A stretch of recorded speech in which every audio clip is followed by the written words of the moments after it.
and welcome to the Boise State Esports Arena for the 2025 Fall Valorant Major presented by the Idaho Air National Guard. We've got a crazy lineup of high school games ready to go for you today from Bora, Timberline, Bishop Kelly, and Meridian Technical Charter High School. But of course, first up on stage, we've got Bora versus Timberline. And I'm Zach Munson, of course, joined by Nathaniel Hackney. And Nathaniel, we were talking about to these teams about their game plan coming into what could be the start of a great high school season for all of these teams, and you were shocked by how detailed the game plan was. Can you let us in a little bit on that? Yeah, so basically they said it's just vibes. It is just vibes. Almost every team we talked to was saying that. It's going to be looking like when your friend calls you up on Discord and is like, watch the game. Let's run some duos, man. Yeah, we went up to Bora. We went on stage. I was like, so guys, like tactically, what are we feeling for this game? And just kind of looked at me and laughed. And I was like, we're in for a treat tonight. So, oh yeah. Teams are getting, there's prize pools involved today. It's serious business. And I mean, the team to beat is Bishop Kelly, as always, isn't it? Yeah, Bishop Kelly, undefeated in the state of Idaho for high school esports.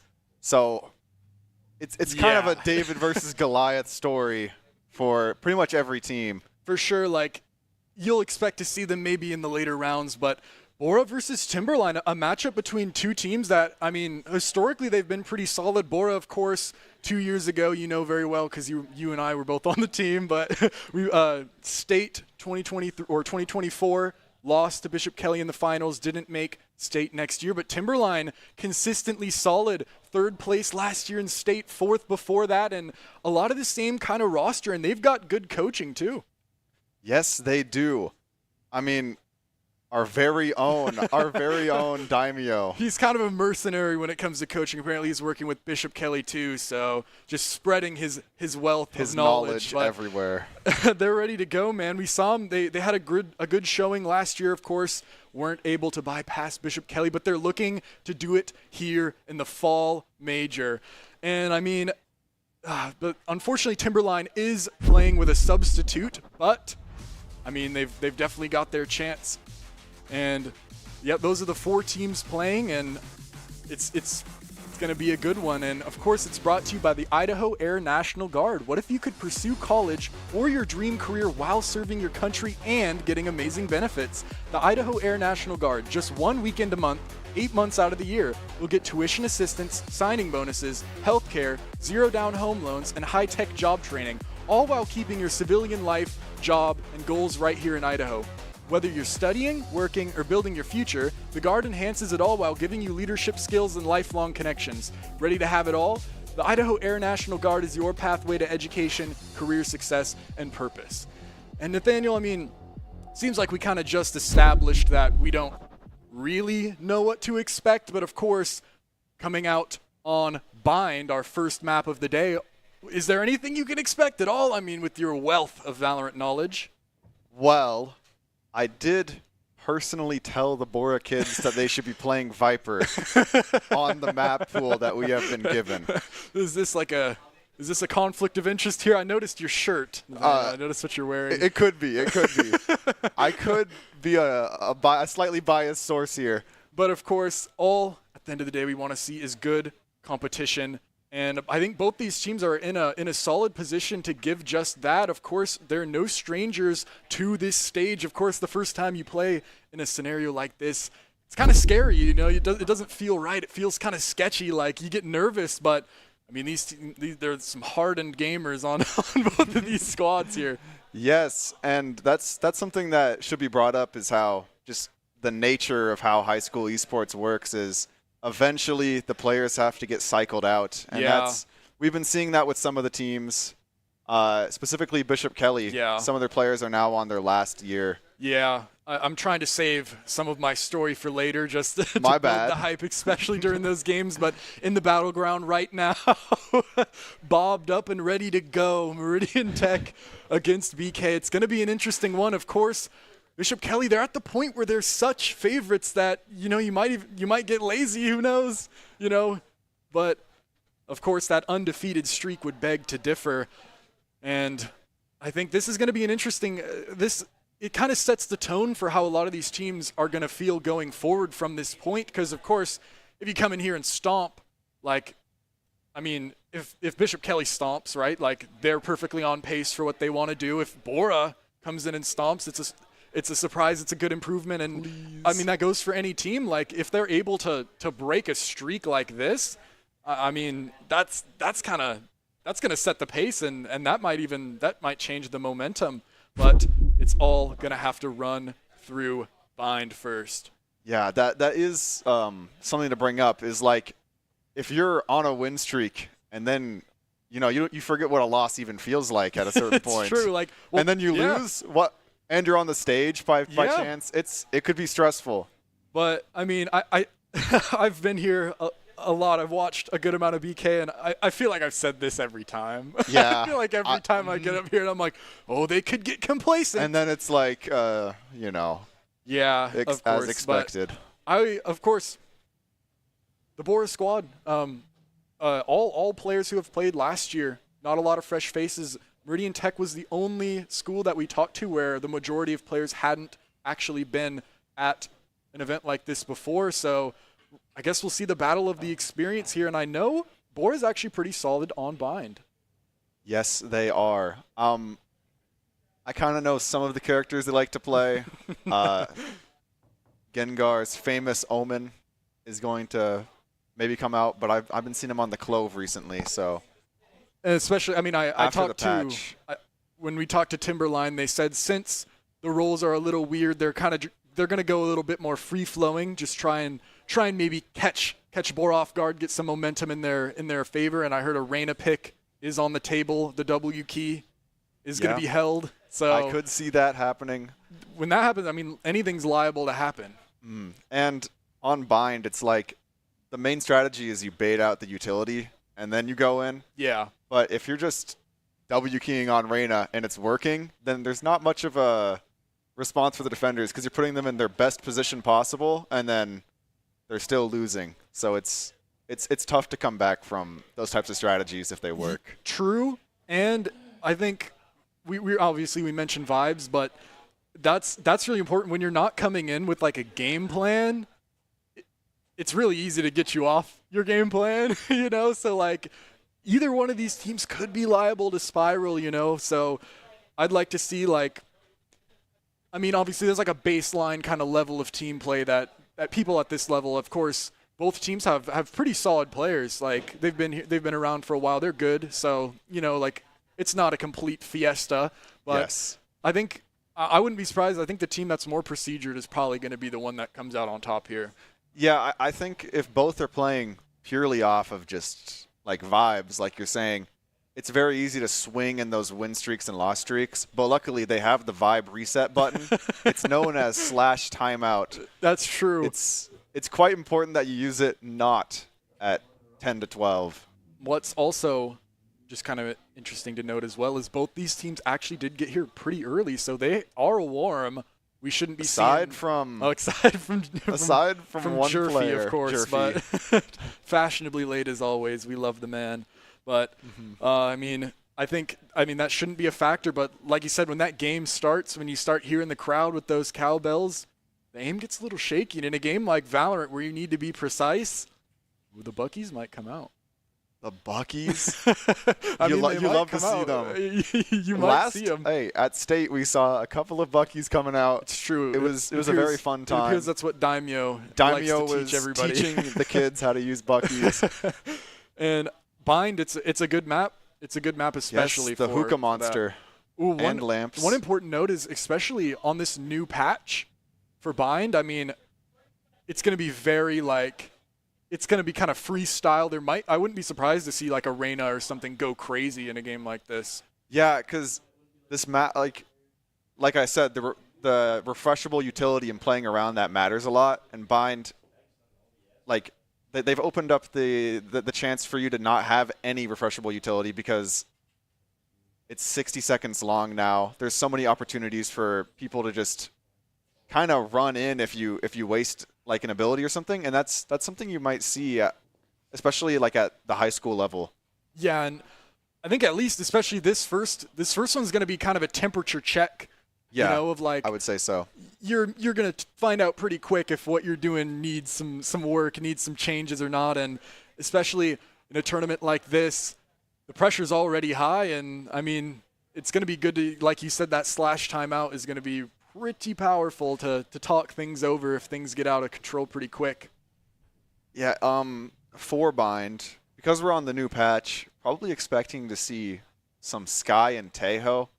That's what I've been seeing a lot of teams play, but, you know, we might just see utter buffoonery with the Reynas and the Brims and knowing the whatnot. players on both of these teams, I think it could be this might be a crazy one. It might be a fresh breath of air from what we're kind of used to normally seeing on acclimated these maps. to. So I'm excited to see if it gets crazy, it's always more fun. So I will agree with you. I think when the inventors come out and it's just getting absolutely wicked, that's probably the best Valorant you can watch.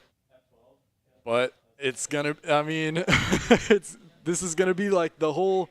It's always hard to know what to say before the game, right? Because once you've gotten a little sample of what's to come, it's a little easier to tell just kind of how much these roster changes have affected these schools. Because like Bora has kept everyone, and they've. I mean, this has been a while now that they've been able to build up that team chemistry for sure. But Timberline playing with the sub, maybe they won't have that same kind of advantage. Yeah, team chemistry is really something that. It's like an intangible. You can't really explain it. You can't train it, but like it's just like, man, I know Zach's about to throw the flash. I can feel it. We have that kind of connection. Like, back in our Ascent lineups back in the day. Oh baby, but now we are getting into it. Our first map, and there it is. The Reyna already coming out to play. Full ranked composition. This is what I was saying. If I went to go get a drink, if I queued a game, got some food, and came back to my computer, those would be the characters. The Timberline side of who exactly I would expect to see. So except for the Fade, that's you trying to fill for the team. But this is going to be interesting to see for sure. Chamber coming out, not a character you see a lot played at the highest level, but he is actually pretty solid right now.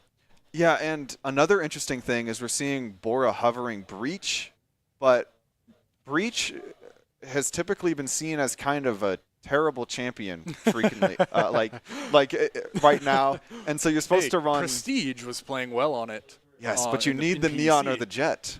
That's or the true. Waylay. The combination might not be there, so is not. Yeah, you got to watch out for if they know what to do with it. You know, you can pick the characters, but you might not be ready.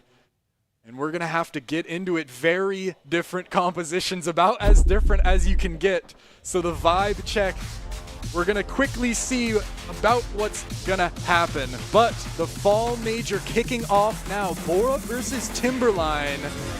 Best of one, and I think it's going to get pretty crazy pretty quick here. Yeah, looking at that composition, I am expecting to see W key run it down, click some heads, maybe make a couple mistakes, but it's going to be hype the entire time. And for people who aren't watching, these players are a lot better than you might expect. Than you might think. The kids these days, man, all they do is sit in game. Okay. You know? Okay, maybe I'm getting old. Go yell at a cloud. They've got the talent. So interesting looking purchase for each team. Bora looks to be setting up with a bit more firepower, looking to probably take this hookah side quick here. Yeah, I mean, that's kind of the idea with Breach is you can just stun through all of hookah. Now it's yours. But it's going to be a fight quick. I mean, accounted for, smoke comes out, long control gained, and look how fast Stingray has been able to get that orb. That's a great play. Gengar set up in the corner, no utility on this chamber, only a classic to work with. Subi Peaks actually manages to get away, but Gengar's in trouble. Rocket's taken out, Vivi, trade onto Gengar, Squirtle running through backside, trying to get onto Stingray, can't. find the shot. Movement is so good. No takes down Squirtle somehow. Stingray still alive. No good for 2. And the spike is down. Ivy still trying to fight backside as the util floods in. Haunt taking down Ivy. Swing, right click. Trust is misplaced. And it's all onto one. Sumi, headshot. Sumi, another headshot. No way! First round. 1 versus 3 clutch for Sumi. That's exactly what we were talking about. The rounds can just be so flippy because just one misstep and all of a sudden I'm speechless. Sumi. A 1 versus 3 pistol clutch. 20 HP through a smoke. No utility. Oh my goodness. Just raw mechanics. And now the money is in the bank. And then Sumi disconnects. Oh might no. have to go to a technical pause. We'll see. But, I mean, lined up quickly outside of Hookah. Moving up. So far, nothing changing. Maybe just waiting instead. Trying to play a little bit slower with that extra utility. And out goes Vivi quick with a judge. In, but they're stunned, and they got to fight onto Gengar. They're not ready for it. Vivi manages to escape. Ivy gets it, though. Gengar reveals themselves back sight. Somehow Stingray's crept all the way up here, but Rock is getting it. Vivi, another finally taken down. Squirtle spray. Not quite landing, but things settle down here as the spike comes down. 2 versus 4. Bora has the advantage here. All they have to do is just play the angles and stay alive. No weapons still on the side of Timberline. It's only classics, and Squirtle wants to get active. Flash gets the information, turning to double fight, running at Squirtle, taking it, going, and the spray is there. Ivy, good support in as well as Bora get up to 2 here. Those are the fundamentals of the game that you love to see. Seeing your teammate going for that ambitious swing, and you're just right behind. Ready for whatever. And yeah, just, of course, setting up a bunch of high school students, there's always going to be a few technical issues. But what I've seen so far, I mean, Bora won that first one, but I mean, that came down to a clutch. It was a little dicey. Yeah, we're going to have to see now with rifles on both sides, I mean, it's a bonus for Bora, but with rifles now in the hands of Timberline, what can they do here? Yeah, and the thing is when you have those Spectres on bind, it's kind of difficult to really want to push any specific spot. They're probably going to look for that hookah look again because that's really the closest spot. It looked like that's what they wanted to do, but to be fair, the take wasn't the cleanest last round. Chamber had a chance. Yeah, I mean, the respect from Timberline has just been so good on the breach, making sure that no one's even in hookah. The abilities are being used. Basically, Bora's paying like a tax that they don't even need to pay.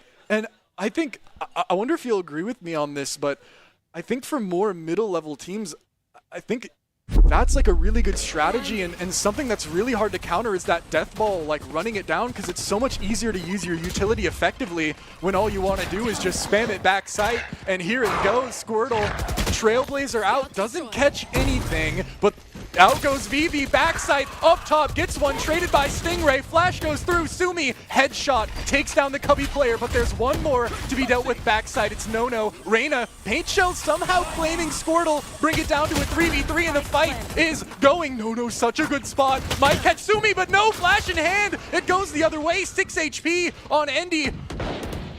Playing this so close, health bars low. Angle is being held by Sumi, though. Merkinator, calm down. Ooh, almost to the smoke. Little ahead of it, though. It's a 2v2. Smoke coming through. Plays ahead of it. Sumi out the smoke. Just ready to take the fight. But Andy, solo, all onto Ivy. 1 HP. Paint Shells goes through, and the angle perfectly held by Ivy to bring Bora up to 3, a bonus round. That is really going to mess with Timberline's economy. There's losing the 3rd round after you also lost pistol. Oh, never mind. It looks like they didn't force up too much last round, but it's still kind of sketchy though, because actually the money's weird. They did kind of buy a little bit more than perhaps, or no, the money is, the money's odd. They are calling for the save here. Probably a good idea as Sumi taking over so far. And 7 kills in 3 rounds. Switching up the strategy, reading Timberline pretty well here. The Trailblazer comes in. That clears everything. Nobody is in lamps. Oh, and that Vivi's gives going the in. green light to Vivi. And again, no fear so far. It's always what you want to see out of your duelist. And the spike uncontested goes down, and Vivi wants more. Getting active, takes an aggressive angle. Phantom gets one, barely, but that's a gun given over. Hold on now, Stingray upgrades themselves to a Phantom, and they want more. Squirtle, good information. No Stingray now peeking, and quick shots, almost finding Squirtle. Ooh, takes him down, but Sumi trades it right back out. Hold on though, Merkinator and Stingray are making waves. Sumi holding down, still traded by Ivy. Ooh, Merkinator the one to get it. And that's a thrifty, I believe. Right back, that was a round that they desperately needed to get. Yes, that is a very important round. I think, love to see it from the side of Bora. Just, obviously I'm going to glaze Bora. Love to see how the utility is hit and they're immediately on go, just following up. But sometimes that can lead to precarious situations where everybody's just saying yes, yes, yes. Stingray was looking snappy with that Phantom. The aim is certainly there for Timberline, and that's a really important round. Nightfall is now online. Yeah, and so is the Showstopper. These two ultimates kind of do the same idea of being able to zone. Guiding Light, I think it actually hits Stingray. Cleared out. Vivi wants to take the angle, but Stingray might get a little creepy in this smoke. And it's stacked. Vivi pops the Showstopper. Out they go.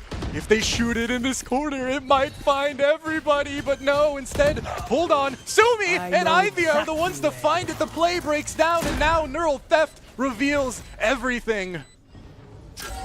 Full information on the side of Bora. It's looking impossible for Noda to find any sort of space. Ultimate comes out, and Rock gets an important kill, though. Now a 2v5, first found, dismissed. No! What a shot from Sumi. Wide swing, one tap, and Merkinator, I mean, what is there really left to do except for die? And Vivi is the one to deliver. Now that was maybe the situation where you consider saving. You already have the ultimate. Yeah, there's not much to be denying gained the ultimate there. from Bora is wise, and what's wiser is hitting the timeout here as things start to maybe spiral. A little bit, yeah. I mean, they got that one round, and so far they've been close. I mean, it hasn't been, other than maybe, I guess, one round, maybe last round, I guess, was probably the least close, but Timberline have kept in it, but they need the results. I mean, the gameplay has been good, but they haven't been able to get the rounds. Yeah, I mean, looking at the scoreboard, it says 1-4, but it really has been like coming down to the wire on most rounds. I mean, if that pistol goes the other way, Timberline it's a different story. could be leading right now. But of course, Sumi is playing out of their mind right now. I think 11 kills so That's far, what I saw. 5 rounds. Good for over 2 a round. That is what you want to see in it. Coming out of a smoke, Omen, a smoke typically player. a support player True. is now able to get the frags as well. It opens up so many opportunities for your duelist to kind of do. I think it's funny. Whatever. Maybe Daimyo might be the one helping Timberline, but it looks like the most Daimyo-like player is actually on Bora the whole time. Yes, this is man. very reminiscent of Daimyo's gameplay. Of my humble king. He's my humble king. Hopefully okay. he was able to set the record straight in this timeout. Bora opening with that same hookah idea. Every round. If it isn't broke, then don't fix it. Guiding Light comes out, spots nobody hookah. Info gained. That's good info. I mean, they know that they're playing in front of that. Flash is out. Only pistols to try and hold through the smoke if they go, but Bora's respecting it.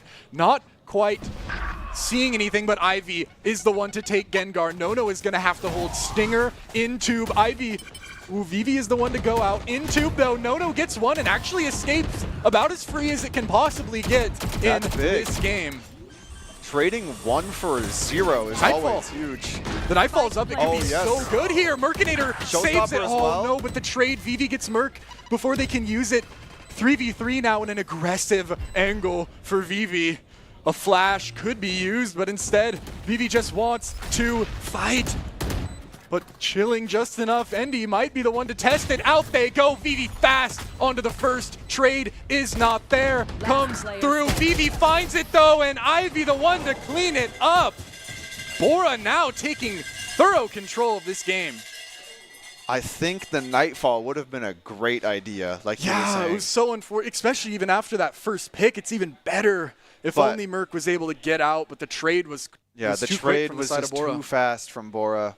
And, of course, Bora had the Rolling Thunder that entire time, able to Save it. save and deny the value of a Nightfall. Wow. Well played from them to keep all of their ultimates on the board as well. Timberline could be looking for some sort of aggressive play now with these. I like seeing this adjustment. They're deciding to fight Hookah because they'd been cooked on it so many times, but instead they fight Sumi, a bad mistake. Mercanator gets taken down instantly, and Indy wants to hold. They want to hold the smoke. Paint Shell's big value, so much damage. Actual, not as much as I thought, but decent chip. And they've managed to hold on to Hookah. They've got Bora pretty much channeled, but the TP's so big here. A side completely clean and only one. Gengar is in a good position here. Timberline has the angles here. They don't have the advantage on numbers. They have the flank though. Gengar peeking now, sees everything, and they get the Finds first with the one. Headhunter. Sumi though trades it right back, and Sumi 3 in spawn. Gengar's flank doesn't even matter now. 15 for Sumi. Oh my. Taking over. And I mean, I thought that flank was going to be so much more of a problem, but it ended up Sometimes- being the Sometimes you're problem against was on the lobby other admin. side. Yeah. Oh my. And now money's bad once again here. Timberline going to have to look for some sort of save here. Trying to mix up the strategy. They might run head on to this Hookah hold though. And with their close range guns, that could be exactly what they want. Out comes the Boom Buddy. There's just so much utility to clear it. Oh, and in they go, looking for it, standing, finally pushing in. Paint Shells trying to hold back. Mercanator wants the headshot angle, but the smoke just denies it for everyone instead here. Out comes the Haunt. Good utility, but Ivy through the smoke somehow gets one, and Timberline cannot catch a break. Indy dodges it though. A chance, possibly. Shorty out, but it's not Any enough. other weapon. Ivy clears the site, just runs on and gets 3, and VV delivers the one tap. Something I want to highlight is Timberline constantly switching up the style. It takes really a lot to be able to just go in, lose a round, and just have a completely different way to look at the map. And every time they've given themselves a good chance. It really shows a lot of versatility despite what the scoreboard is telling you. Completely, yeah. I mean, it's just been a tough break for the Timberwolves, man. Just the momentum not able to get back, and Stingray quickly tested smoke.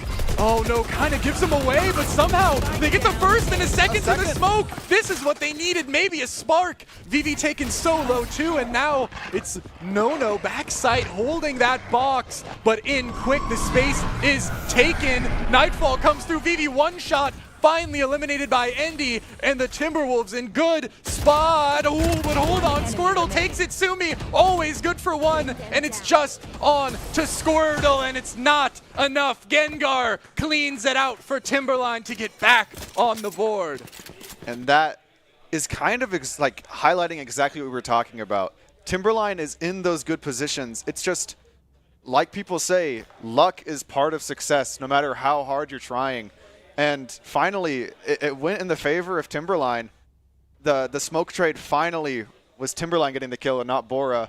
And Yeah. it really, that shows I the wanna difference see, there. I want to see more plays like that. It didn't look like Bora was super ready to adjust when they were the ones who weren't able to set the tempo. But again, it looks like the read was wrong. And it's going to be all on to No from the shower position. It might not be a counterweight. Oh, that could have been so bad. Ivy has the spike. If Ivy lost that fight, things Yeah, could that have been is real bad. crazy. But Ivy saves the round by holding on to their life, but Nono's so big here. Good crossfire, gets the first, crosses, gets the gun, spray, can't find it. Rock wants to try and get the shots on target, but it's not quite landing. Finally cleans it out. Mercinator still fighting through the paranoia. Squirtle just about escapes through the teleporter. And the Lions are making their tour around the map, finally deciding to plant the bomb on B site. Oh, Andy doesn't Andy want pulls him. out the showstopper. Andy wants to. Oh, Squirtle with a sits nice him. headshot. Sits him right down. Beautiful shot. Bora now in position. Squirtle. Ooh, info maybe a little deceiving. As now Timberline have a window where they're crept up maybe a little quicker, but Rock is accounting for it. Sees, lines up, and Gengar doesn't even want to challenge it. Mercinator Yeah, going around the other side here. looking for any sort of opening that they can find. Oh, Ivy's so ready, wow. And Squirtle, I mean, taking your advice now, Mercinator realizes there really isn't much more to be done here in this round and holds on to that beautiful Xeno Hunter Vandal. And the Vandal, it could play an important role in the future rounds. It's going to need to. Their economy is not exactly in the best spot. Rock actually getting Dives taken with down his on the bike. back end, but Bora get up to 8. Timberline's just, this entire half, they've kind of been on the back foot trying to recover from these rounds, these economic losses. It's, Valorant kind of is just built in a way where if you win streak a lot, it's hard to, it's hard to Valorant's a lot lose. like life. You're not only playing against other people, but you're also playing against the bank. It's true. It's true. It's true. Because the bank is always out to get you. It is always Not out. our bank, though. ICCU is good. Oh, ICC is They're very okay.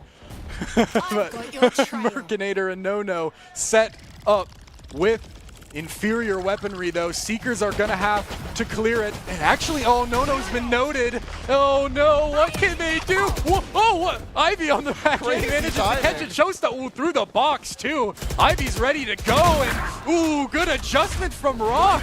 Everything hits. Healing over here. And it is all down Spike planted. to Stingray. Only a stinger.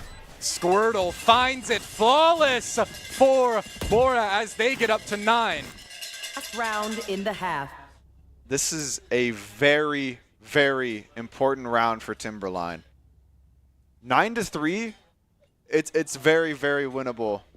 For some reason, 10-2 feels a lot more desperate, even though 100%. It's not even close. 10 to because 2. you lose like, one pistol and now you're playing for overtime every round. it's like those stats where like you have like one more of something than someone else. They have like 1 and you have 2, and you're like, I have 100% more. Like you have like 50% more rounds to play with. Yeah, it's the difference in like a 0.3 and a 0.4 batting average. Like it's like crazy. Ooh, Gengar almost caught. Half HP taken down. Rock hits some good shots, and Ivy clearing the space now has taken Octagon. Cubby player noted. Mercinator, what can they do? Vivi gets that quickly traded out, but noted now. Ivy able to clean out onto Mercinator, and Nono has to go big here. The footsteps heard in the camera might be a little deceiving. Nono, when will you go? And it's not a good look. Squirtle instead is the one to find it. Stingray on the TP flank has to use the ultimate. Ooh, Rock somehow not caught. How did he get out of this? Nono gets Sumi though. Important kill and spray is found. It's only Ivy, but on the late flank. Oh, it's not planted. Ivy, what can you do? So little time, and it's not planted for them through the box. The shots can't land. Timberline make it 3-9. That is exactly Switching. what Timberline needed right here. And like Yeah, you said, they needed that so much. We got a game on our hands now. well, I would say If they win the pistol, we've got a game on our hands. if they win the pistol, and I think Timberline has a good chance at it. You Yeah, said for the, sure. the rounds that Timberline has been able to set the pace on Yeah, I have think been especially their with this, rounds. look at this composition, yes. man. Look at their comp. Look at the side they're on. Attack side's the easier side to set the tempo. It's looking good for them. I think they're a gonna- note Timberline maybe should have taken was buying an operator. you know when you take a pre-test and it's like really, really like terrible and you have no idea what's going on, you're like, I really hope they're not grading this for some reason. They're about to take that in the form of pushing the Cypher site. Round 1, they have to contend with the Cypher. The setup is here, and Bora, they clear out a lot of space, but they don't know. Gengar's kind of crept the net. Oh, but they're going to get a crossfire, a nasty one. Gengar escapes. Gengar slips the net like a tiny fish, just creeps out, and they're still running. Where can they go? Nono and Sumi both get one. Ivy trades it out on site still. Ivy is the one to deal with the push, and they're still hunting Gengar. Oh, Squirtle finally reads it right, and that is the kill. And Ivy support is finally here. Only 2. remaining. Vivi cleans it up, and it's all on 1. And Endy gets right-clicked to 3-10. VV just died to their own paint shells. I mean, the money's already in the pockets, though, so... The Odin is being purchased by Squirtle. Is it not kind of crazy that if you told me on round, like, 6 that Sumi was not going to be at the top of the leaderboard right now, I don't know if I would have believed you. Yeah, Ivy, no, that is... 18-4, just... That is crazy. Maybe didn't have the explosive start, but the consistency certainly there, and they're opting for the Ares. Great weapons to just mow down those lighter shields. I think that's a sniper setup A long, right? The Omen from Heaven? Yes, I believe so. I think it's a Marshall. They might walk right into that. They definitely could. It looks like it's that site, and Stingray just peeking. It smokes it off. Well played. Spy cam revealing Gengar's lurk. Barely getting away with his life. Pretty good at that so far. Gengar making noise and really Baiting out stalling out a utility. lot of util in time, but the rest of the team isn't able to find a foothold onto A, it looks like. And as Oh, this timing could be double insane. back, Vivi has like Oh, it's timing. so bad. Oh, but it looks like Vivi knows. Vivi looks like they know. It looks like... they're just aware. Oh, and now certainly they know, and they're going to move up, but Stingray could catch them if they move around. This is the sketchiest round I've ever seen. Vivi just ends up tucking. Endy has to go out backside because time's running low, taps the spike, calls out Ivy, gets them to push, but Vivi looking to make a play. Instead, it's Endy, but Ivy from backside never faltered, never wavered, and gets 3-21 now for Ivy. It really is. Consistency is key. Like averaging two picks every round almost. I mean, they had like, what, 15 on attack? Like, when you've got someone that you know can just lock down a site, I mean, it's like having someone that you know is always going to knock down the corner 3, right? Like, oh man, I'm double teamed, just send it to Ivy. Like, just get him to go B. We'll get it. We'll handle it. Yeah. And handle it, I mean, handle it he has. It's crazy. It really is. And Timberline is now trying their chances at A again. Really just trying to figure out where Ivy is playing. Yeah, when they can get those early picks, they see a lot of success, but they're in. The crossfire is dangerous, but Endy gets the first. Sumi, though, spraying with the Ares somehow gets way more than they should have bargained for, but I can say the same for Stingray. Evens it right back, and one more to boot. Now, just the man we were talking about. Look who it is, Ivy, the lockdown. Ooh, what a shot! So quick, was not looking there at all. Oh, spot. but the util kind of sells it. Mercinator wants it, but Ivy gets it. 2 for the clutch. Timely as always. Bora gets to 12. I don't think Ivy knew until the C's came out. I don't think so either. That if Mercinator re-peaked right away, it might have worked, unless, of course, I mean, we just saw him hit that shot. Yeah, we so just saw him knows, hit that flick. Bora Maybe now, I mean, Ivy can repeat it. looking scary, looking real good here so far. Yeah, a strong start, but it's still not over. Timberline can always rally back here. Somebody like to note the assists too, Oh yeah, no, there's a lot. especially from the people you want to see them on. Yes, Squirtle and the Rock. initiators have quite a few. Timberline now one more chance to bring this home. Or they have to win this round, I guess is a better way to put it. And in they go. Endy, quick satchels backside. It's going to be Ivy to contest that. Squirtle is playing towards this U-Haul, being tested by Gengar, but it's not enough.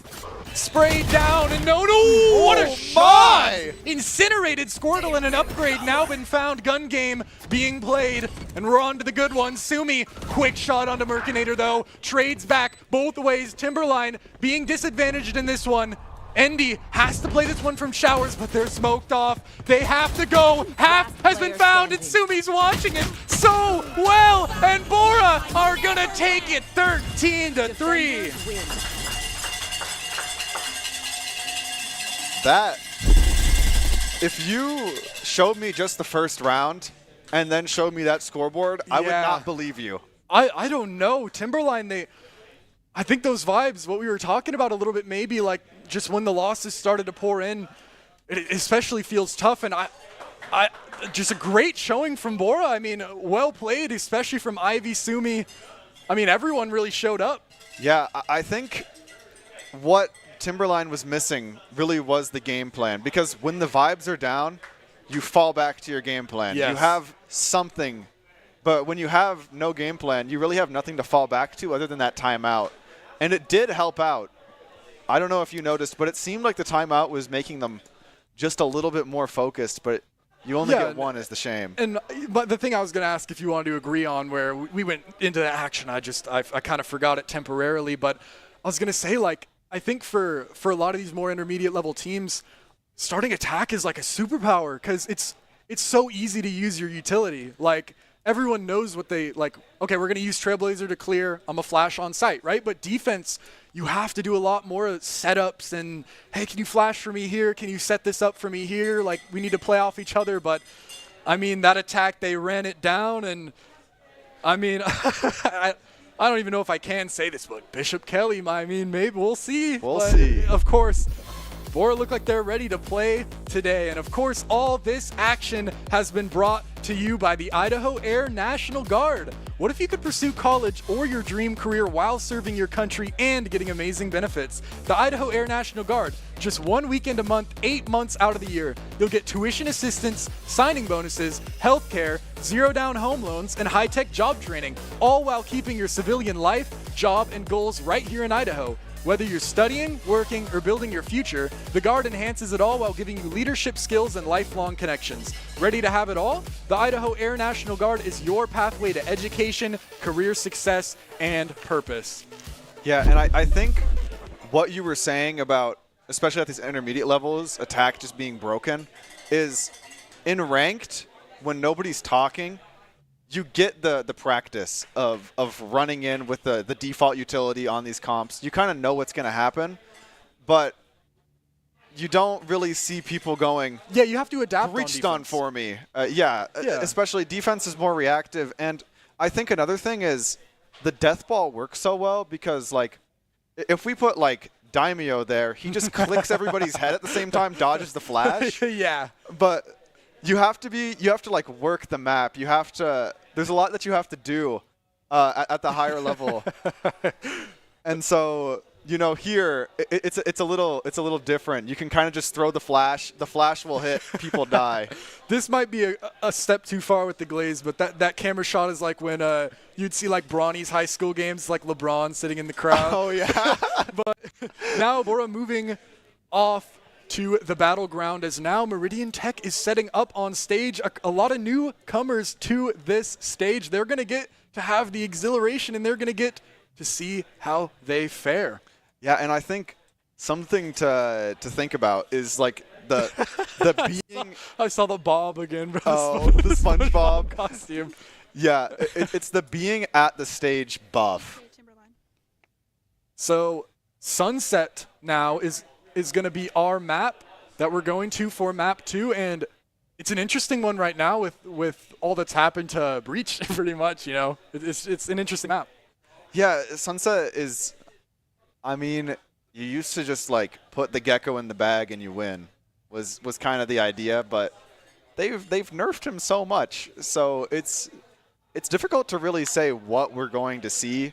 But the Breach looked good, so it might be that. It did, and I think also like we're not talking about pro play, you know. So like in general, I think playing comfort and playing what you're strong at is a lot better than trying to force something that you don't even really know why it's why you're supposed to be doing it. You Yeah, know? like just play what you're good at and play what you play on your own time and what you practice with your friends when you're having fun on ranked. And I think the confidence and the vibes, I don't think people really understand just how crazy important that is to just how well you play. Yeah, and something that plays into it is when you're switching setups at a LAN event, it kind of throws you off. A little bit, yeah. So like the team that gets to say at their setup between rounds It's has true. a slight advantage. That's true. It is an interesting point to make, and I've heard it all. And in my time, man, I've heard it yeah. all. Like chair height, All mouse of the pad, coke, monitor. bro. Like we heard every excuse, but there are no excuses when you're in the server. I mean, there can be. That was I don't know, tough. maybe your PC crashed. I don't know. Yeah, I mean, you can have yeah. but there are no excuses when you're in the server. And it's going to be now time to show that Meridian Tech versus Timberline. I mean, they're gonna have to show like what they came here to prove, I guess. The newer team, they were telling us they're expecting at least one victory. Yeah, they said for they're sure. going for one win, and I mean, with how Bora looked, this is probably their best chance to get that. I mean, I think they just lost to Bishop Kelly, I'm assuming, in the battleground. Of course, I hate to make assumptions like that, but you know. We can throw to break. So of course, takes a while to set up everybody, so we are going to take a quick little break, but do not go anywhere because it's only going to get better from here on out. So we'll see you in a second. My friends know me as Derek, but I'm also Master Sergeant Raxter.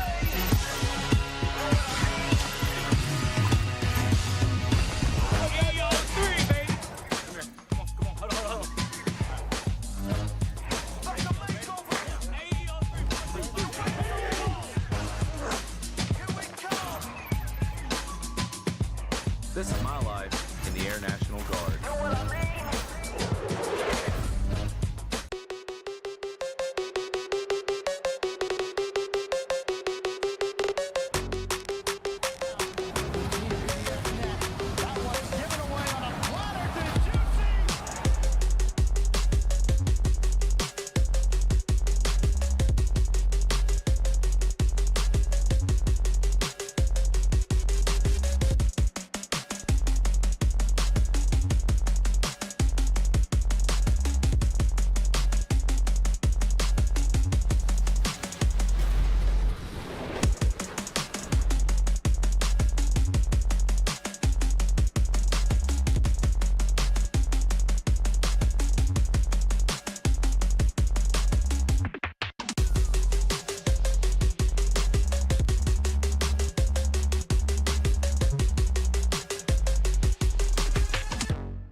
Let me show you what I got.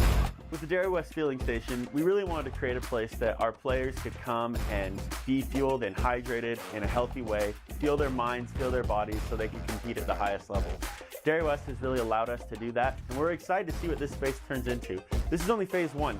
There's many iterations to come. It's truly unique in college esports, and we're excited to see how that continues to evolve. We're really thankful for Dairy West's support and look forward to continue working with them. Let me show you what I got.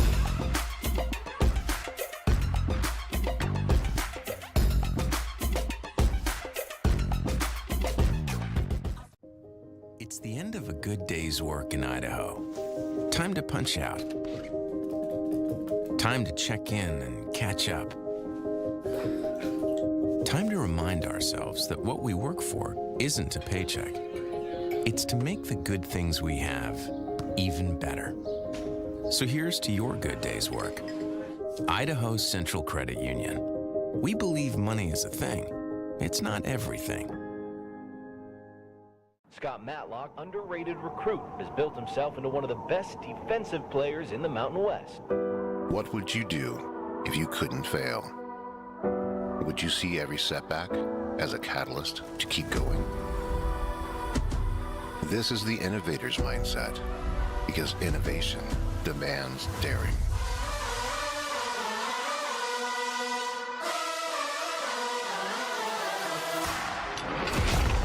It's finding thousands of ways that don't work, and the one that changes everything. It's when your unrelenting spirit sees the world's needs and says, I will create something better. So, what will you do? Will you let your genius run wild? Give yourself the space to be great? Set your sights on something even bigger, because we know changing the world doesn't happen by chance. It comes out of the blue.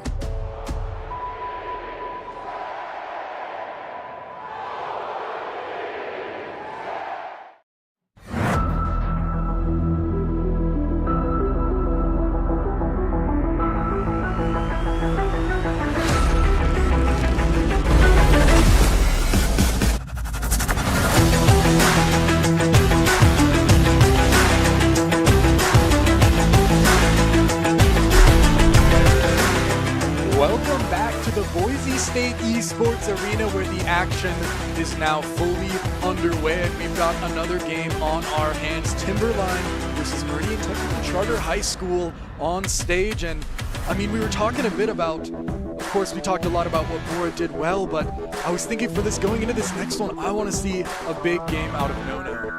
Out of no-no.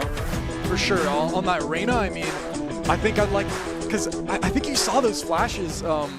There were a lot of times where when it came down to 1v1s and those individual kind of chaos star moment plays, Timberline were kind of neck and neck with that, but just in general, the overall procedure and reads and stuff like that, it seemed like Bora were just maybe a step ahead, but I think we're liable for like a no-no legacy game. That's my prediction. Yeah, I think maybe this is bad advice.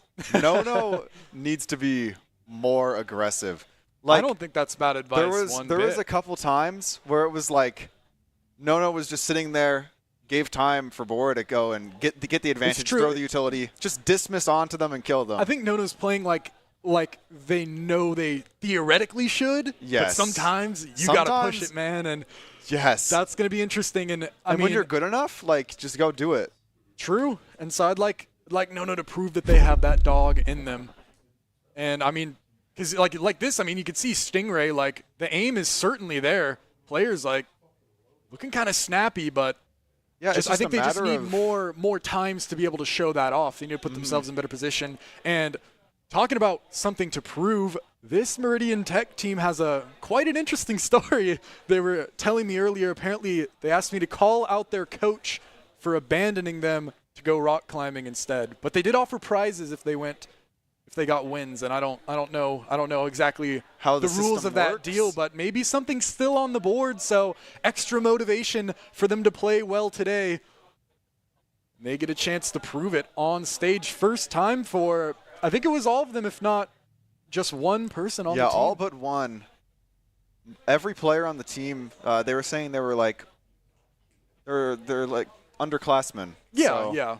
Just newer, and that's good. I mean, it's always nice to see kids get into it a little bit younger, because that gives them the chance. You can turn into the next VK, you know? Yeah, you can. Like, same squad together for years and years, just keep getting better every year. And I mean, I think Meridian can show off their core here that they've got. Yeah, and if our humble King Daimyo goes and blesses another school with his with his wisdom, crazy at this point. It is. It really is. But it is a fun little thing to note, of course. I mean, that's kind of what you want to see. It shows that they're taking it seriously. Like, they want to learn, and they're finding the people that will put them in the position to improve. And I'm excited to see this one. I think it could be an interesting game, especially, well, yeah, I don't know. I mean, I guess I was going to say especially on Sunset, but I was like, do I really like Sunset that much? But it's okay. I think it used to be a bit of a frustrating map, especially during that era where it was, oh my goodness. That was nasty work. That was gross. Look, we have to like instant replay. We have to slow down like how fast the clip is. We all know Ivy can shoot like that, and by we all, I mean like me and Nathaniel, I guess, because we've seen him do it before. But we are quite aware. The rest of y'all are getting up to speed now. You're gonna know that name. Wouldn't be surprised to see Bora in that grand final potentially. Yeah, no, I would expect it, maybe, but I mean, we haven't even our job is get up here and predict things. That's all. Yeah. That's all we're meant to do. Nothing else. We're just meant just to here things. To give you predictions. But of course, still setting things up. Valorant, notoriously kind of hard to set up. Yes. So it is. the worst. But that's okay because, I mean, got a lot of content to talk about. Of course, teams wanting to show up. You know you got to dress. You got to dress good to play good, and you've got SpongeBob on the stage. And SpongeBob is shout out, man. notorious for showing his it work off. ethic. There you go. He showed up in the fit. Maybe that's going to give some extra powers. He had it in the bag, fully folded, ready to go. The secret formula ready. And I have to say the vibes, I mean, they seem great for Meridian. And, of course, that's what you want to see, especially coming off of a loss. They didn't walk up here heads looking at the ground, like just dragging their feet up the stairs. No, they look ready to compete, man. Yeah, they're ready. They're clearly happy. Yeah. I mean, it's Like, cool. I mean, it's you have a cool to be SpongeBob in this outfit on. situation. It's always got to show out at the fall major. Oh, It- yeah. It really sets the tempo, lets everyone know that you're not to be trifled with. Yeah, the fall major is really like the start of the high school season, kind of. Yeah, for After sure. this, the next semester they start playing their regular season. Well, yeah, like then if a there's the new state if a new championship. kid enrolled in school, this would probably be The first one of the time, first yes, times they you get to would play see with the them. team. So we get to see a lot of that night. I think I've been very impressed at just talking to them. Like they're also like cool with each other, you know, because like I guess once you get to like a bit more competitive, higher level, right? Like there's a lot more like business. Like yeah, we're just teammates. Like we don't mess with each other like that, you know. But like.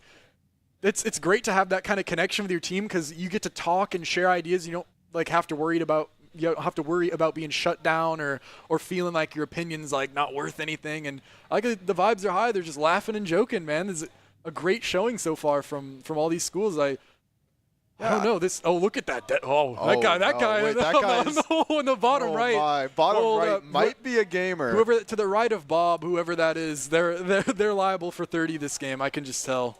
30, you're thinking? Is that your prediction? I don't know. Whoever gets 30, I'm going to say I called it correctly. Okay. But oh, yeah, they're locked in. Look at that. Not playing around. Knowing the stakes of the fall major are high. And, of course, BO1, I mean, you don't get a lot of chances to mess up. You need to come out swinging. Yes, you do. And, I mean, yeah, you only get 2 halves to play. It's very easy to spiral out of control, as we saw. It is. Especially in Valorant, it's something that's just kind of hard to explain to people that don't play a lot of video games. But like, I can only explain it to like trying to play like your family member in like a sport.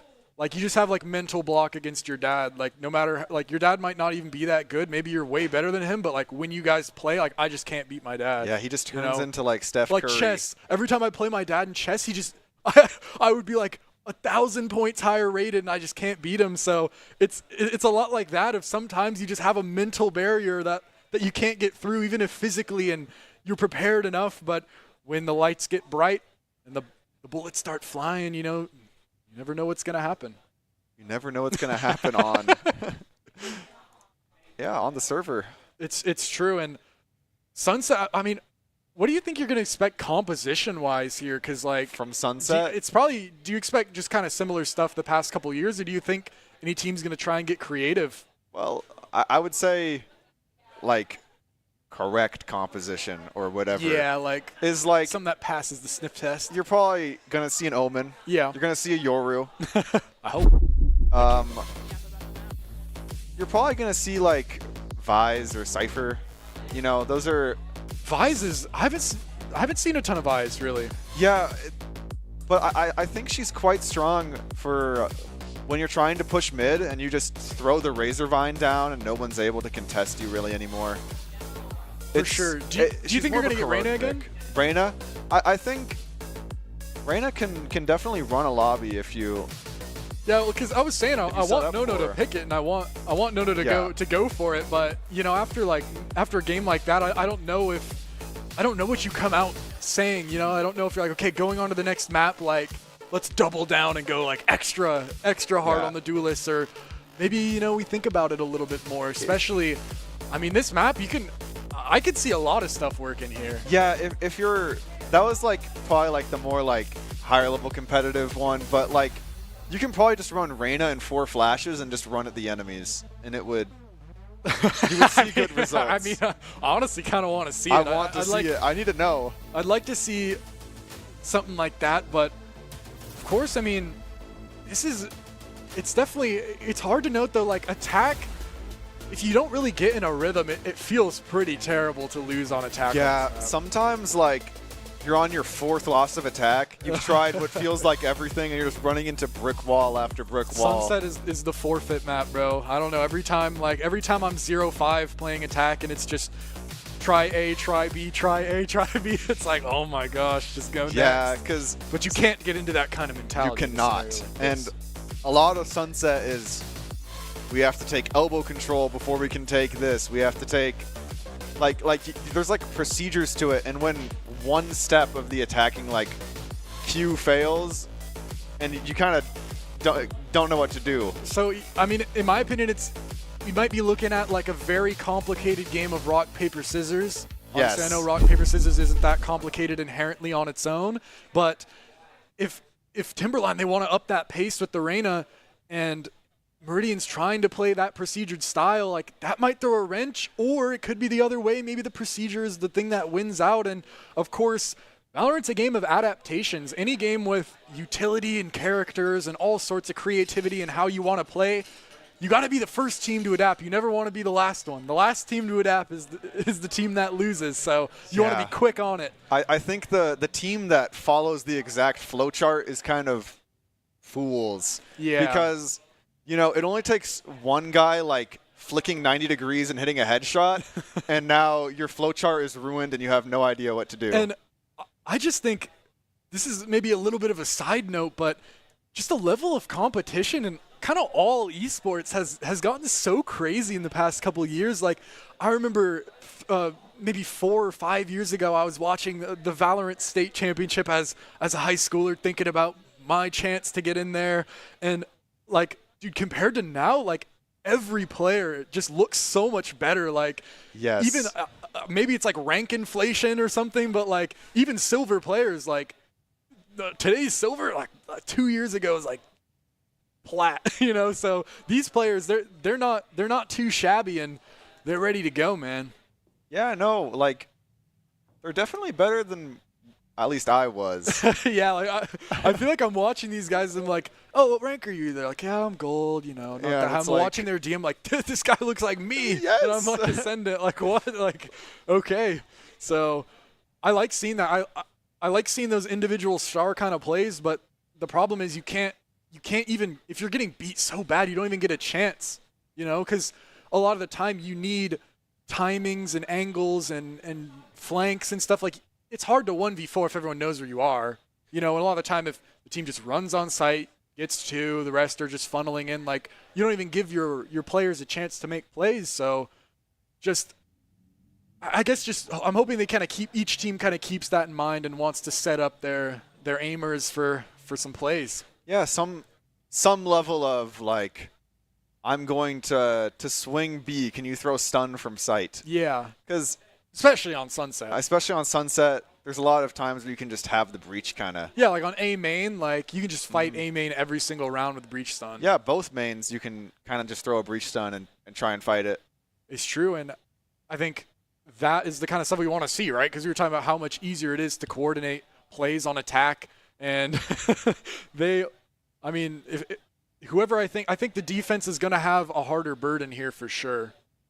The defense? How do you mean? Like, I just think in general, like, when you're the one who has to make the adaptations versus making the first move, like, I think especially at this level, it'll be a little bit more difficult. But Timberline is going to get the chance to attack first, and that's going to be really important for them, I think, because they didn't really even get a chance to play their attack on Bind, really. It was just kind of over too fast. Yeah, I think one thing about Sunset is that they've changed it to make it easier to retake, right? Yeah. So maybe, you know, there's an angle where you play into wanting to retake.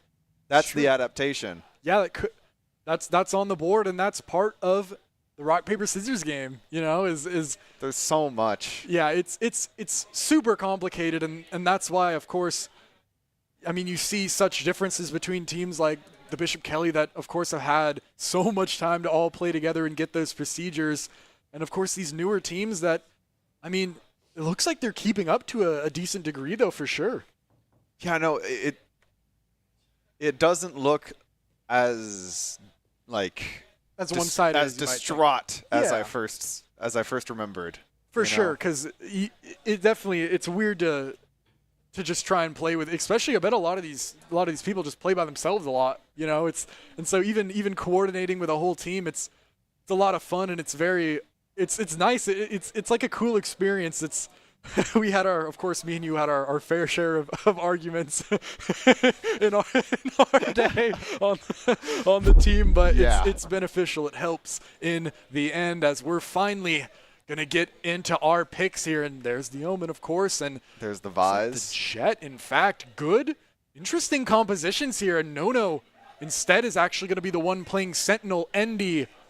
I'm changing my I'm sorry, no. I was hyping up for the Reyna, but since Endy picked it, now I'm changing to Endy. You need to be really aggressive and take all the fights. Gecko, yeah, that's something you really don't expect to see. Yeah, he's kind of not really super great anymore, but of course, plans can beat the meta every single time, as we're now going to get into Timberline versus Meridian Technical Charter High School on Sunset. See who can take this. Both teams looking to prove something in this one. Yeah, I'm ready for just some probably more fast-paced gameplay with the Reyna. Yeah, I don't even know what's going to happen. This is going to start up, and we're liable to see anything. Already, I like this setup. It's 4 aggressively postured with the 1 flanker in the back. Timberline on the attack, like we said, ready to push out into B main. We have Serve on the Gecko, looking to scout for any sort of information. It's not gonna. I don't think it's gonna catch Stingray. It's gonna allow for a fast rotate, maybe. For sure, though. If no info, Combo might just run it down off that. Dizzy goes out, but it's so fast from Timberline already. But the Vise, they're gonna have to contend with the wall if they want to go, and that's 4 detected. No utility. Good flash from Rust. It hits a lot, but the shots are not quite hit. Through the smoke, a little damage. Stingray Lurk pays off through. Whoa. What is that? Crosshair? Okay, hold on. Stingray. Good kills, but that's gross. Apparently it gave him extra powers. Stingray 2, and now tucked away in spawn, just waiting for the team to be able to make the rotation. Hurdle ahead of it. Interesting shots out. Gets the first. And a little bit more. Stingray. Oh, I have to. Yo. Batting is the one who gets it. Maybe because of the crosshair. I'm not going to lie. But there's still 3 left. Going through the smoke. Popping out. Swinging. Good. Team play. Kioro cleans up one on Gengar. Reyna solo. Nono taking good fights, and out the back of the smoke. This could be so good. Nono gets one through the smoke. It's Endy. Kioro sees it, but doesn't register. But the stick is coming through. Nono is faster. Runs. Hurdle down.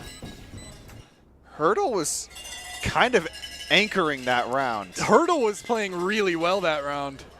And we saw the smoke come down. Does everybody just put their best player on Omen? Is that a strategy now? I mean, it might be, but I mean, can we talk about what Stingray did? Just runs out of smoke top mid and gets 2 with the ugliest crosshair that I've ever seen in my life with a classic. Diabolical. But I think we're in for a good one here. I can already That's what tell. I'm saying. Meridian wants to hold a crossfire here. It's so fast, though.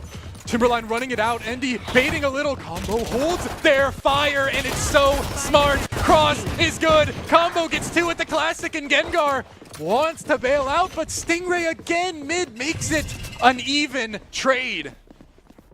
It's those tiny little fundamentals of the game that really can decide. Stingray with a new ugly crosshair. Every round it's different. And they've crept. No. I mean, they're up again mid, and it has to be respected. Stingray lurking, much like a stingray in deep waters in that smoke. You never know where they could be. 47 HP. Timing. Oh, the timing's so good. Stingray holding it, and Kioro just runs past it and gets taken down. Both in the smoke combo, swinging, gets it, 3 for them, but Nono trades it right back out. It's all onto serve. Paranoia finds it, but so aware of the flank. Shooting his Stingray through the smoke, out, it's dropping. No options left, and serve taken down. Big round out of Stingray once again. Stingray has been quite a problem for Meridian with these lurks. 5-1 already, just running up mid, getting so much, like, that makes the game like 15 times easier to play on attack when you have that mid control. Once the mid control's taken, like, Meridian has to take the longest rotate known to mankind. They're down a player. It puts you in such a great position. But, I mean, Meridian have their rifles now, and when they get a chance to shoot, the bullets have been landing, but once again, Stingray's gonna smoke it off, and the mid control is gained. It's all on to Kioro trying to hold this, but the wall out pretty far. I mean, that's gonna get tripped and nothing really given over. Still an interesting little dance here that we've got in mid as Stingray, new crosshair once again, looking for something more. This mid pressure, Meridian has to respond to it. The question is how. Yeah, I mean, they want to, it looks like they just want to fight, but they misread the round. It looks like big rotate comes over onto the A side, and there's nothing there. It's all onto Kioro to hit these shots. Gets the first, but the adjustment just can't quite be found. No, good trade, makes that Sheriff work, and upgrades to a rifle. And that's also... Ooh! Stingray, Oh crazy my. flank! Oh! Everybody lines up! Shots coming through! Spraying them down! Stingray, can you get one more combo? Still alive, but back-to-back 3 kill rounds for Stingray, making mid a no-fly zone. Meridian desperately needs to try and stop this man. Throw a flash out. He can't mid. keep getting away with it. It's wrong. He shows me the ugliest crosshair he can craft during the buy phase. Wow. And then just gets 3. That's a buff. I mean, he knows something we don't. He knows something we do not. what does he know? Something's going to need to be investigated after this one.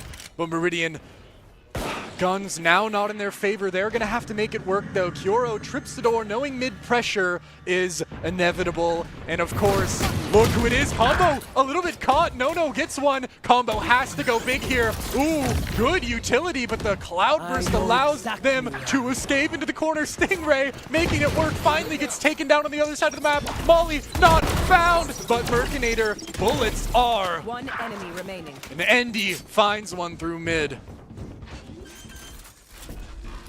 1 versus 4. They're going to get their fight a little earlier than they might expect. Endy shuts down serve. I mean, you were watching the map pretty much that whole round, right? Like, what did you see there? That was crazy how it seemed like the mid was once again just... the mid just keeps getting folded. And on Sunset, it's kind of important that you have... Dude, yeah, it takes so long to rotate if you give up mid. You need to have a talk every round about what's going on in mid on this map. It looks like the talk's being had. Hurdle is the one to hold it. Sees a lot more than he probably wanted to. And the smoke pops now. The Intact holding this mid. They've dedicated everything to it. And it looks like it could be a good play, but Timberline are setting up for a play of their own. Hurdle, though, holds it. 3 for them, but Stingray around the back, hitting the shots. Of course, it's Stingray. Every time they've got the ult, Spike's not in a bad spot, and now Stingray wants to go over to B. Oh, but they're going to have to pick up the Spike. This is interesting. Decides to pick it up now, but Combo's way ahead of it. What a play from Combo. A perfect read. And now, No, so much to do in this 1v3 here. No. Here, oh, so ready. Ooh. The footsteps heard. The timing. The fake, though. What a play, but No still finds it. 70 HP. It was not completely a loss from Only Kyoto. 35 Hits some seconds. good shots, and that's not a lot of time. Wingman trying to clear. Manages to do it. No, holding a good angle, but he's been noted, and serve is not going to give more than they have to. Doubling up now. It's one-dimensional here. Oh, no. He has to play for kills at this point. Knowing time is running low. Jump spot noted. Head. Whoa! Gets the first. Whoa! Blade Storm hits it. Right click. Gambles it all, and the Aura gamble pays off. Combo plus 10,000. And now Meridian is kind of having a chance to come back. That's true. I mean, the money, it was going to be so bad, and it still is. It still is, but they were going to be like just in poverty, and now it's like, I mean, lower middle class, they have a chance.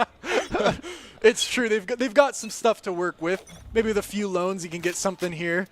But Kyoro, I mean, only a classic. It's unfortunate. Rust was ready, but not as ready as they thought. Probably looking at the map. Happens all the time. So unlucky. But they're probably going to get another chance as every player except for one is lining up. Flash in hand. Out they go. Serve. What can you do? Swing for the trade, but Rust can only get one. It's going to be on to Kyoro and Hurdle, but they're just going to get ran down. No. Through the wall for the final one. Meridian has a couple of options here. They either fight mid, fist fight it, try and win, or they just give it and just walk away and play attack on defense. That's the type of tomfoolery I want to see. The thing is, though, like, pushing up mid like that, you're revealing yourself to so many angles, right? Yeah, because the thing is if you want to push mid, you need like 3 people there, which means A and B are now weak, and it creates new problems.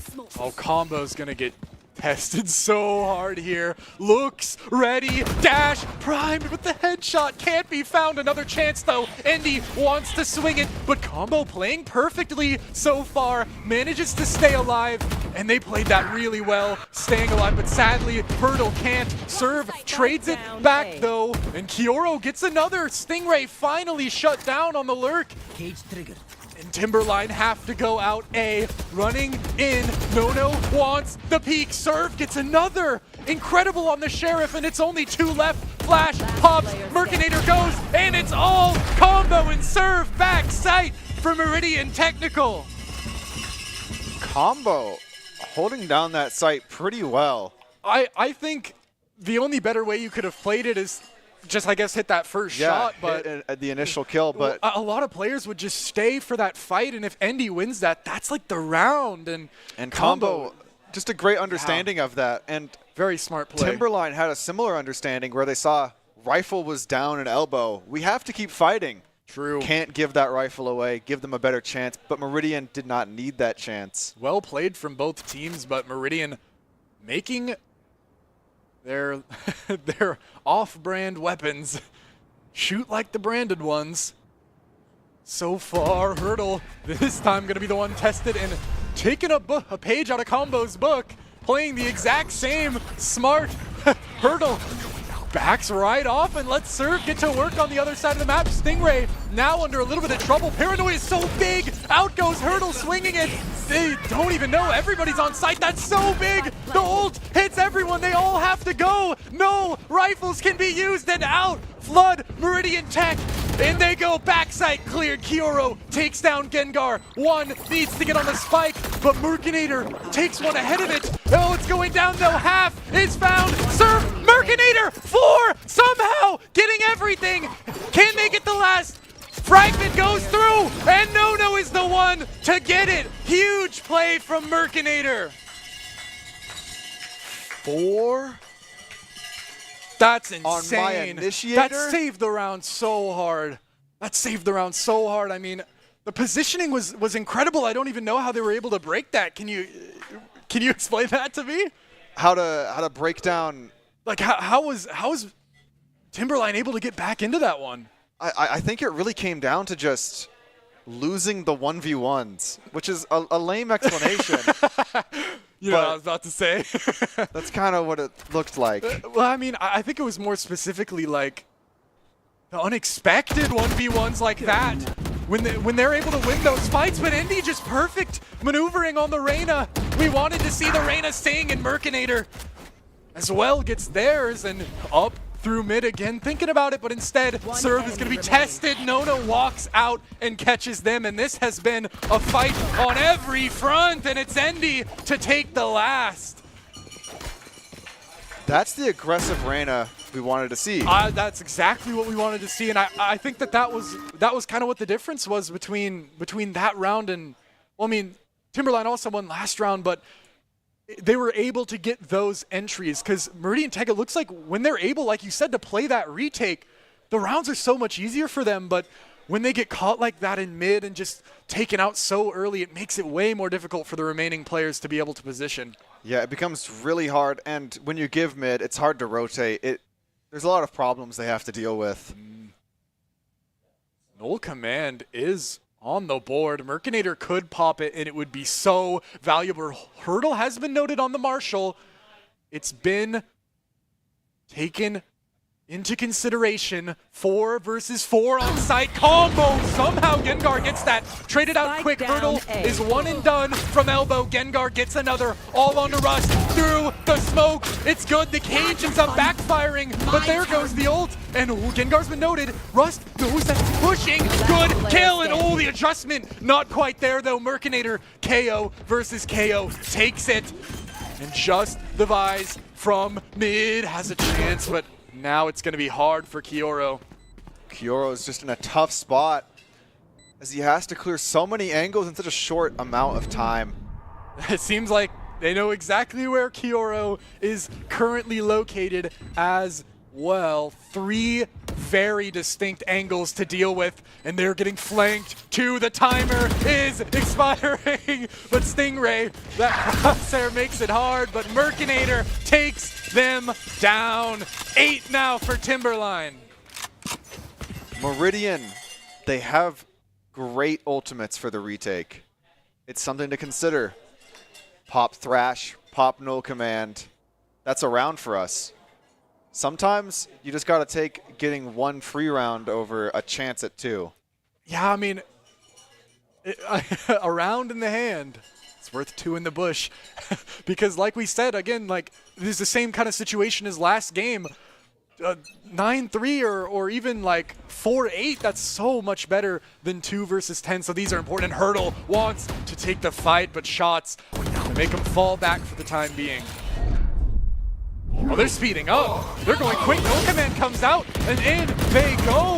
And through the smoke, Indy finds one with the Vandal, but Kioro is here trying to contend with it. Sheriff finds one chance onto Endy, but Endy winning that with the better weapon. And they can have a chance for more here if this door gets broken.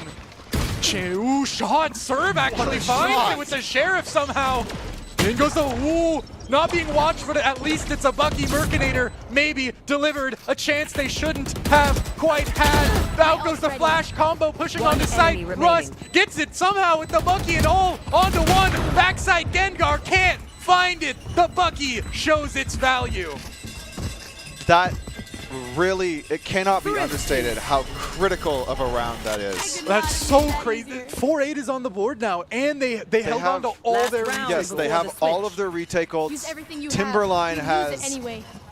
I wouldn't say they're like useless ults, but yeah, they're like theft, conditional. They're conditional. Ults. Like you can't just pop it and immediately get the value. And Kioro is in the territory where you can try and get that last ult.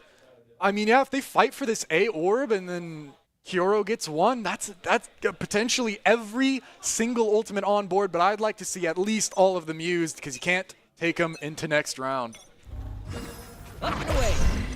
Serve looking for some early information, but now Dizzy is just in the hands of the enemies. Dizzy's gone. That's like the main pull of that ability is you get to reuse it, but it's been lost in enemy lines. Serve wants all this smoke. I don't blame them. They've been shooting well thus far into this game, and so is Kioro. Takes down the Lurk Demon, but Merkinator trades it right back through mid, and that's an ultimate off the board. A good one, too. That's now. Ooh, they're out. Wait, backside. They just walked out B and just took everything. All the space. Imminent domain. Timberline takes control of the B site. Combo popping the Blade Storm, looking to see if he can get active. And we can make it work. Dash. It's just a little bit too much to ask. 3-9. Timberline takes a commanding lead going into halftime here. I have a theory on why they were able to walk out onto site. Let me hear it. Vise was playing on B every single round beforehand. That wall, true, that yeah. trip was there. After, 25 minutes of that, you get used to the wall being there. Yeah, so they were ready to bait it, but they didn't even have to. They're They didn't like, even wait, need to hold bait on, there's it. no Let's wall just walk here. Let's in. just And hold of on. course, the defenders were so used to the wall that they weren't watching the angle. Yeah, which they didn't even think about it's it. an easy, it's a very easy thing to just It's mess true. up. So, yeah, something so small can have crazy effects like that on the round. Just a little thing that slips the mind in the moment. Can lead Timberline, to slipping look at this around. scoreboard. Everybody pretty much even footing. And Gar, of course, providing value through utility. Yes, 7 assists is a lot. And, Radiant Tech, though, they want to speed up. They know that Revise cannot be there. Oh, wait, Stingray's going for a crazy play. This could work. Behind everybody, Stingray has flanked all 5. Oh, no, the shots, though, they can't be found. They're going to be tested. Reload goes through and it backfires. Serve and Kioro deliver with the Ghost. And now it's on to Endy and Mercinator, the double flank duo. What can they do? Endy, great shots. Things are evened up a bit more. Kioro in a sketchy position. Rust, though, might peek ahead of it. This could be bad. Kioro and Rust noted. Hurdle needs to hit something here. They need to get a kill. Solo, both Timberline players. 1v2. Mercinator has the chance. Peeking it, and Kioro is the one to shut it down. And that's what we're talking about. Pistol round means we now have a game on our hands. Indeed we do. And remember, we've been kind of saying this. Timberline is better when they can set the precedence. Yeah. So now, I mean, they're on the more reactive side. It's harder for them to do that. That's completely true. I mean, it's what we were talking about earlier. It seems like the attack does certainly have the advantage, at least at this level. And Meridian Tech taking some notes out of Stingray's book, looking to take control of this mid, but instead, I mean, B's been taken quick by Stingray. They've got to know, but they're not ready for it. They have no one here. No one's holding Link, and this is going to be a really weird round. This is going to be on to Stingray, I think, from this flank position here. As they come out backside, Paranoia is going to try and clear No-No, who has a chance. They're ready for Stingray. Oh, No-No's prep so far. Right clicks land, but Combo's quick on the trade, and that's so good as Stingray falls. Second flank being watched, and Hurdle gets it. 2 versus 4.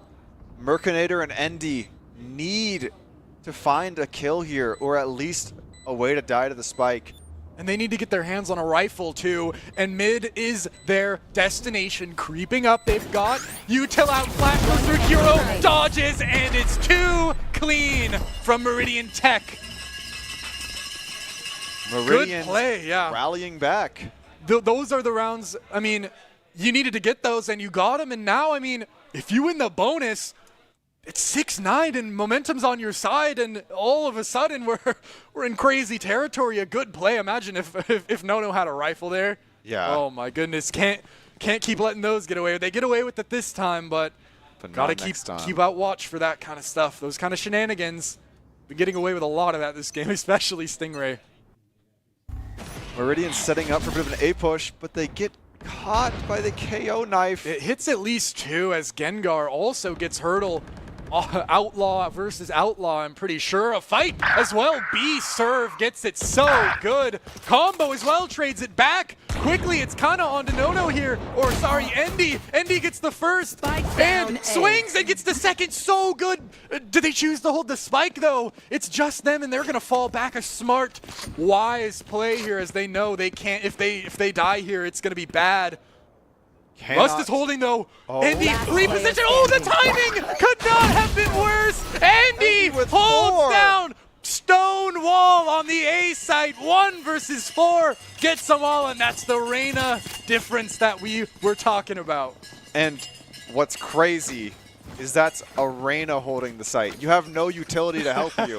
That is just heads being clicked. The timing here This is so Absolutely unfortunate. diabolical. Oh my god. His gun jam. Oh my, yeah, it literally looks like it. It looks like he's like out of ammo. He's like, click. Oh no. But that was a really good round. Timberline stopped the bleeding, and they should have gotten that one, and they did. Yeah, now Meridian. They're looking to change the pace, it looks like. Quick into the smoke, they've got to get to the judge. Dizzy sells. Dizzy doesn't do his one job. He doesn't tell that there's something in the smoke, and this is ambitious. Oh my. Oh, Cole. Four men staring at Stingray. I like the vision. He was doing it for the clip, and you know I like a good clip. But instead, the clip is a low light. But the gun, I mean, it's given over, but still it's not as great on the attacker's side. They have to kind of make it work, and time is running out. Meridian Tech pretty much resetting the map, just down a player, and Timberline's already there. And being up or being less players on the same map is better for the attackers. Oh no, deja vu. Indy. Surely not again. No, not again. Don't do it again, Indy. Oh, they see him and run. No, I do not blame them at all. I cannot blame I you do not one blame them bit. at all. They see that purple Reyna. They're like, you know, maybe we'll try No-No out on B site here. And in they go, swinging. No-No actually perfectly timed creeps away. Might not be accounted for. The team is pouring out, and 30 No-No is seconds ready. left.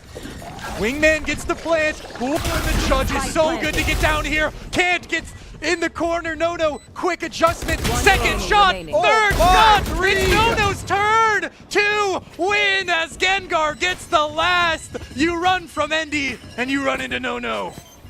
I think the KO knife might have maybe sold a little bit, because if you see KO knife thrown Boba, it pings somebody, you immediately go, oh, they're Boba. Yeah. Not, they're at the very edge of it, sitting behind a box on site right behind me.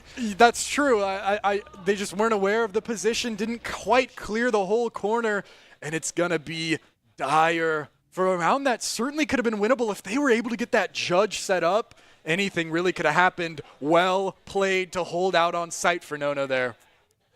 Yeah, anchoring the site, we've been seeing it a lot. It's quite important, it seems, at this bracket. Certainly. No-No again is the one who's going to be tested. You see this so much. It's just the Cypher that plays the site, and they're the one who has to contend with the stack.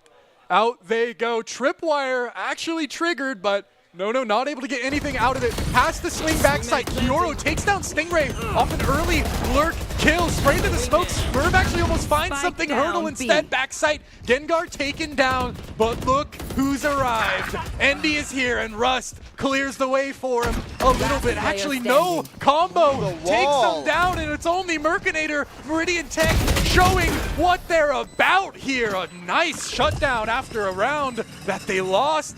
And now they're back on to 6 in a convincing way. I don't know if you saw, but Batting Hurdle hit an ambitious teleport, reminiscent of Stingray. I didn't see that one. I didn't see that one. What happened? They threw down a jet cloud burst, and then he teleported in, and he timed his teleport so that his going pulled out right as the cloud burst went away. I like that technology. It's a master at work. You can tell when someone plays too much Omen when they think of stuff like that. And Hurdle has been playing well, opting mostly for the snipers, but oh, Stingray, not to be outdone without ambition. They know he's there, but what can they do? Serve actually shuts him down right away, but not before taking a lot of damage. Trapwire's got, and it's everything. Everything's being used. Meridian Tech want this round, and Timberline nothing to do but fall off for the time being. Oh, but a good swing. No times it perfect, and Gengar actually gets one as well. Kioro and Russ trying to stop the bleeding, get one back before it gets out of control, but the neural theft so valuable. Endy in on site. Kioro, what can you do? Spray, not quite there. Switch to the classic. Reload. They don't have a chance. Gengar's around the back, and the ammo not quite there. And Timberline get themselves to match point. So the reason why that round fell apart for Meridian, they did this very gambly play. Everybody go back site. Let's take Boba. But once the Boba play didn't work, now it's just everybody's back site. They can attack us from 3 angles. Not much to do. And it was a split front. You're fighting two battles. The duo stacks of Timberline working, and Meridian Technical done trying B, finally going A, but I don't know if it could be at a worse time. Look at that. You see number 8 on the map holding the flash lined up, and it could be so big. Indy's there, and out goes the paranoia, but Serve manages to save it. It's so good. What an important kill. They needed to find that, and in they go. They'll Mercinator flash, but can't get more than one. Only a one and done, and Stingray, of course, cheeky as always, but the rotate calls come through. Oh, but Stingray might beat him here. Where does he decide to go? That is ambitious. They can't hear him yet from the shadows. Oh my goodness, he can hear everything. The positioning, it's really sketchy. This is a weird angle though, and the crosshair betrays him. Rust is ready. 4v2 now as they head on to Spike. Actually, Combo gets one more on the back end. 4 versus 1. No. Just looking to charge up that Neuro Theft and play for the final round with his team. Hey, here's Combo. He has to, right? Combo's There's full no way sprinting to- behind him, but apparently not. The shot. Combo gets it in time. No, not quite quick enough on the turnaround, and Meridian Technical not going out of this one quite yet. Timberline threatening with match point. Something that they can consider here is, let's build up all of our ults, hit all 5 at once, surely we win. That's a common idea that you can see. Thrash is good for any take, and they got the right read now. A lot of teams like to just alternate AB, AB, AB, but doubling down for Tech will lead them only into Mercinator, but I do say only lightly. Oh, that's so good. Cancels the ult. Canceling the ultimate, and he doesn't pick it up? Oh, interesting. Chooses not to. Oh, nope. Gets back and is able to pick it up in time. So valuable, able to do that. But the flank is so fast. It's already here. Someone might get caught. Oh, no. Just about. Indy can't find it, and everyone else is stuck elbow. They have to run out here. Mercinator, an interesting angle to try and play into this one, and the flank's kind of giving up as the spike goes down 5v5. Timberline having the KO. Will they use it? Ooh, good flash. It lands. Whoa, What a Mercinator. shot! Really good Mercinator. adjustment. Stingray gets another, but Serve trying their best, but it's not quite enough. No, and Endy for the win. Timberline take it 13-7, a statement. After that loss to Bora, they looked great. Yeah, that's Defenders almost a win. different team is what I'm looking at. I think the attack side really helped out. I mean, I completely agree, and I just think you saw a lot more confidence. I mean, Endy, it was what we were talking about. Endy has that one round where they play up, take the fight, get it it's just absolutely like just a crazy 4K. And then, I mean, they're just scared to go there. I mean, they're scared, but we, of course, have another game going on. It's Bora versus BK, the clash. In of the battlegrounds. Yeah, the Titans so far of this tournament. And, oh, interesting. 5 rounds. This is better than apparently we had heard from the coach of Bishop Kelly last time they played. It was 13-4 in BK's favor, and Bora improving on that a little bit so far, has 5 rounds, but they are currently down in an aggressive play already. It might work. Vivi is so ready, gets 2, but Cold trades it back so quick, and Aizen right back again. Ivy, though, trades, and it's a mid bonanza. Lots of fight going on, and they'll run it back, allowing Ivy to get a lot of work done. But nothing more found. Both players tile, but the spike is not there. Sumi is ready for it, and only one left. Showtime. Now the clutch is on him. Oh, and he can't quite get it. Sumi actually is the one to find that, and Bora get up to 6 now. And I believe they were on a bit of a save there. So That's true, yeah. So Bishop Kelly is going to have rifles back in their hands. Look like, at least since they left the spike and spawn, they were kind of going for mid-fights, and they actually kind of found what they wanted. That was a close one, so BK, of course, strong, but they're going to have to get 2 more here. Already giving up 6 versus Bora. I mean, it's funny we're treating that like they just lost the game. 6 is about like the higher end of what was expected when I was talking to the players. Yeah, I mean, that's true, and that's just a crazy note. Procrastinator in so fast. Like watching this guy, of course, good on the Yoru, a cerebral player. And the clone comes through. Ivy not falling quite for it. Ooh, and Sumi might get caught by the Hunter's Fury, noted, and they're running out on him backside. Ivy is going to be the one to stop it, but it doesn't quite work out. Through the smoke, everything starts to fall apart. It's Aizen and Procrastinator Rock. Ooh, Cold also gets another through mid, and it's only 2 left. Ooh, swing from Procrastinator. Whoa! Rock hits a nice shot, but it's so low, running down. Rock gets it, 1v2. It's not out of the woods quite yet. Gets some space to work with, but it's into Cold. And you know how good Cold can be. Only needs to hit 1 shot on this angle. It's a lot to ask for from Rock. I mean, do you consider using the Rolling Thunder in a time like this? You need this round. Could be an idea. Oh, but instead peeks it and gets 1 tap. Cold, great shot as BK get up to match point. Now Bora having the Rolling Thunder as well as the Steel Garden. These are 2 ultimates that if you use them together, you basically just win the round because pistols, while stunned by breach. I mean, what do you do, bro? What do? You just get walked at and die. Yeah, you're like a training bot. If Bora plays it correctly, they should have kind of a free round on their hands. And look, I mean, they're playing mid. They're playing for the retake. Really smart from Bora, and Sumi holding with the Odin. It's double. Him and Rock ready for Procrastinator. Oh, but Procrastinator is actually more ready for them. And Aizen is too, traded back. And it's only a classic, but he manages to get away. Steel Garden committed just for 1 kill, but they have gotten mid control. And the Rolling Thunder is offline for this round. Bora no longer with its lifeline. Oh, but they're looking to fight it.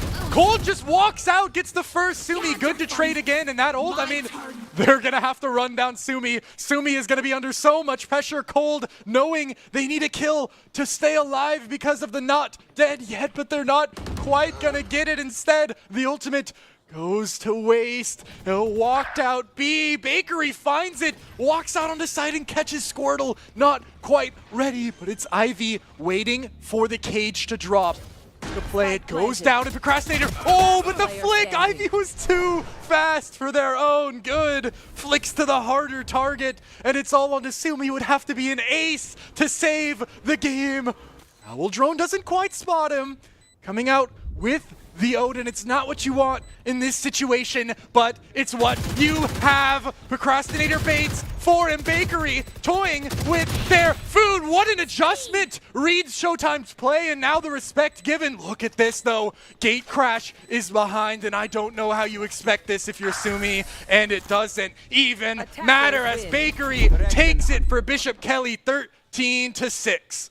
I mean, still a solid showing from Bora. More rounds than they've gotten against BK in quite some time. Yeah, I want to say what separates Bishop Kelly from the other teams is when I'm seeing these abilities used, there's always an idea behind it. You're never seeing... You're not just throwing flashes. You're not just throwing the flash because, oh, maybe it's good. It's throw the flash, you're going to swing, I'm going to swing after you because we want to take this specific space. It's not... It's more... algorithmic. For sure, I completely agree, and I think that's something that's a really big kind of skill curve for a lot of these teams is just when you're playing in a 5-stack, you don't have to use your util for yourself anymore, and you probably shouldn't. You know, you never really want to use an ult and it's just for you, and that's what Bishop Kelly does so well is if they're using an ult, if they're using that dimensional drift, it's not just like, oh, let's see if I can walk onto site soon. No, it's like, we know exactly where they are. We're going to set up our play, set up our utility, and they showed it there. But Bora is, I mean, they're in form today, at least aim-wise. They're getting some good rounds. Yeah, like, an example would be the Yoru flashes, right? Because if you're throwing a Yoru flash for your teammate, they can swing and shoot the second the flash pops. You can only swing half a second after. That's half a second off of your flash timer, which means you're just giving yourself an innate half a second disadvantage. True, and there's there's a reason why there's Neon with a slide and Jet with a dash and Reyna with a dismiss is because these characters are meant to be the ones who are playing off the utility of the other teammates, and I've seen a lot of that today. I mean, more than I would have expected. And these teams are showing up. Yeah, I think with the other teams, you see it around maybe 70% of the time. But the difference between 70 and 95 is it really is that last little squeeze that matters quite a lot. And I'd also like to just shout out to Meridian Tech. I think for the most, they looked really good for not ever playing in a LAN before. A bunch of freshmen all new. They looked very procedured, and they had a lot of plays where, I mean, even though they lost that one, 13-7, I mean, if you held the scoreboard, it wasn't one of those games where, like, oh, everybody's negative. It's just a trudge to get. No, like, they were competitive. Each player was doing what they should have done, and they had a very solid chance there. And, I mean, another great game that is, of course, brought to you by the Idaho Air National Guard. What if you could pursue college or your dream career while serving your country and getting amazing benefits? The Idaho Air National Guard, just 1 weekend a month, 8 months out of the year. You'll get tuition assistance, signing bonuses, health care, zero-down home loans, and high-tech job training, all while keeping your civilian life, job, and goals right here in Idaho. Whether you're studying, working, or building your future, the Guard enhances it all while giving you leadership skills and lifelong connections. Ready to have it all? The Idaho Air National Guard is your pathway to education, career success, and purpose. And with all of that, of course, more people got to go up and set up for another big, high-stakes stage game on Corrode this time. So we're going to go to a quick break, and don't miss it because it's going to be big.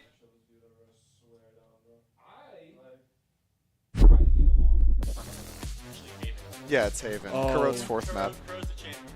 Well, correct. My friends know me as Derek, but I'm also Master Sergeant Raxter.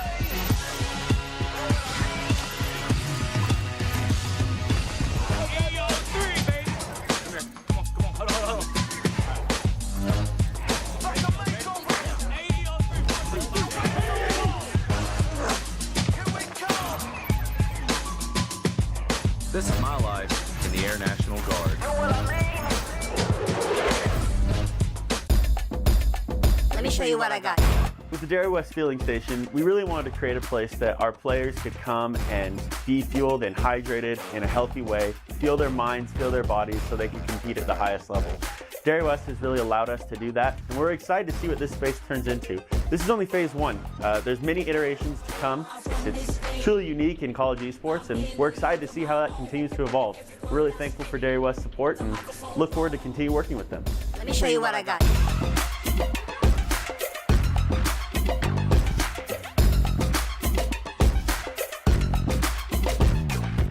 Scott Matlock, underrated recruit, has built himself into one of the best defensive players in the Mountain West.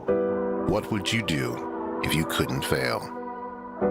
Would you see every setback as a catalyst to keep going? This is the innovator's mindset, because innovation demands daring.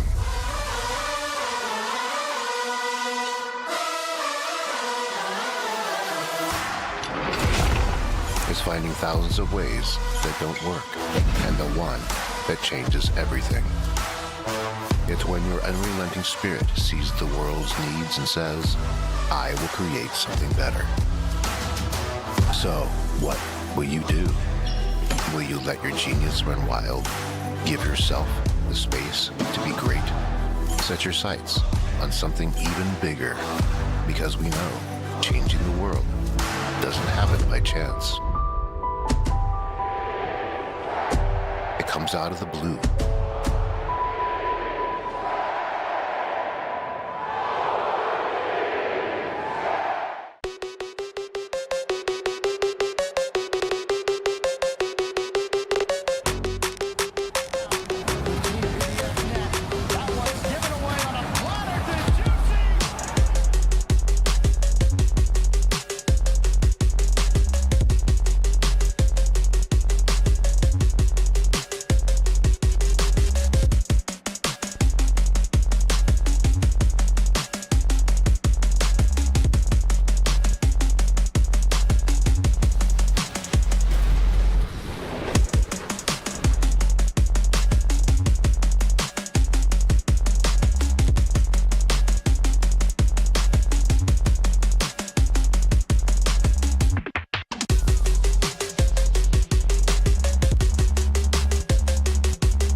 It's the end of a good day's work in Idaho. Time to punch out.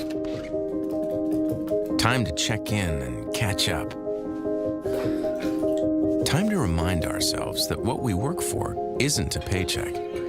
It's to make the good things we have even better. So here's to your good day's work. Idaho Central Credit Union. We believe money is a thing. It's not everything.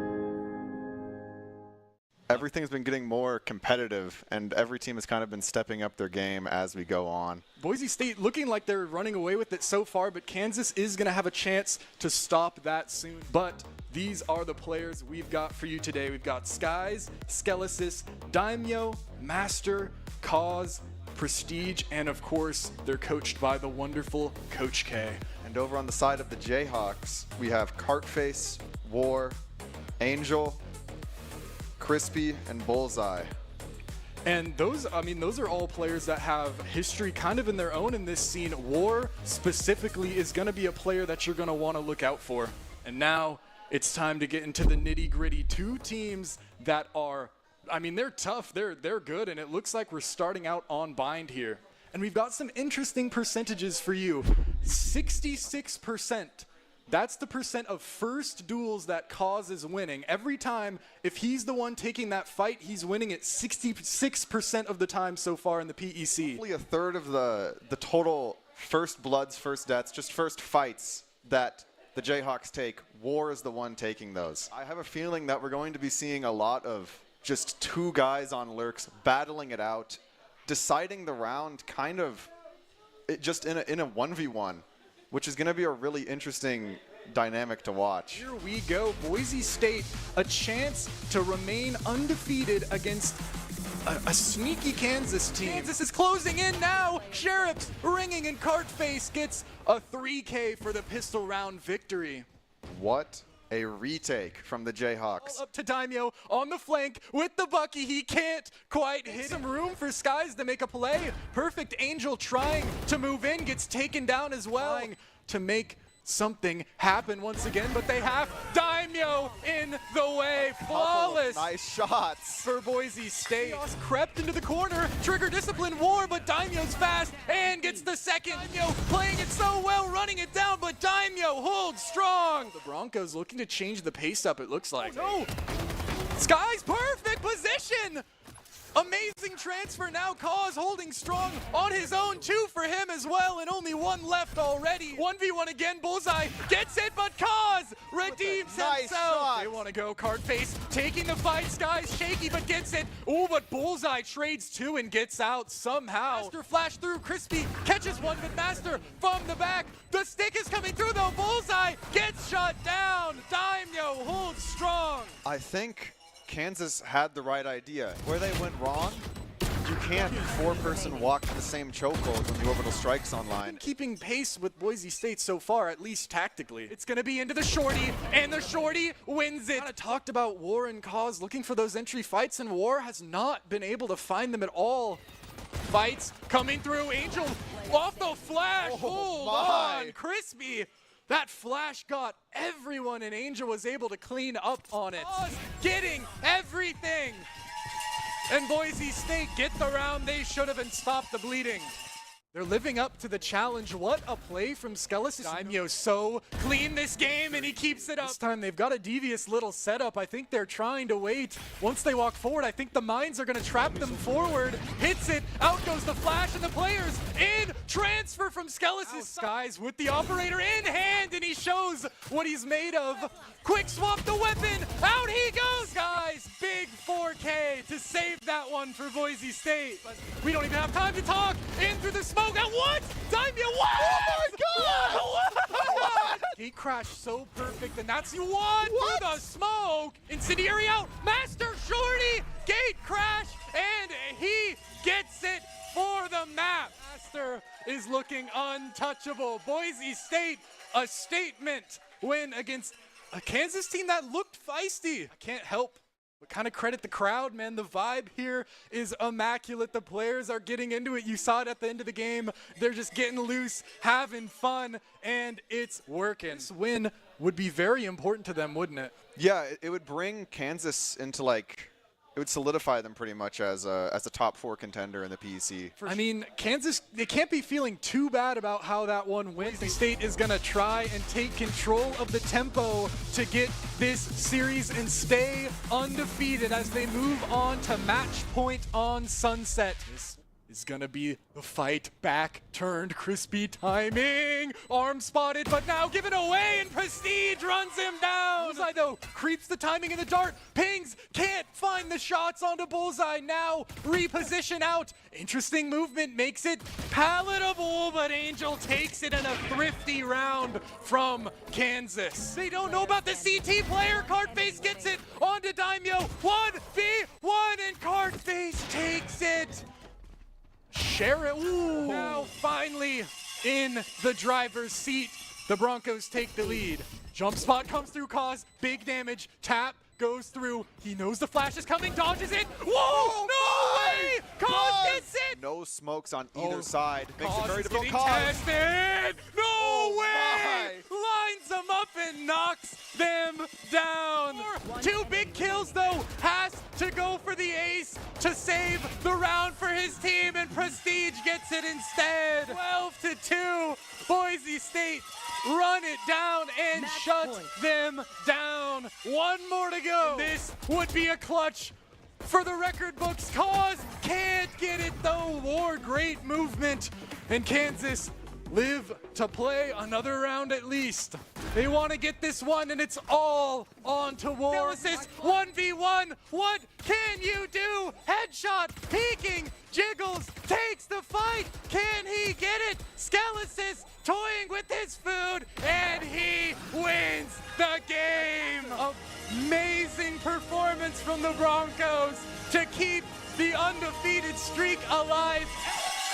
That's just cruel. A cruel way to end it.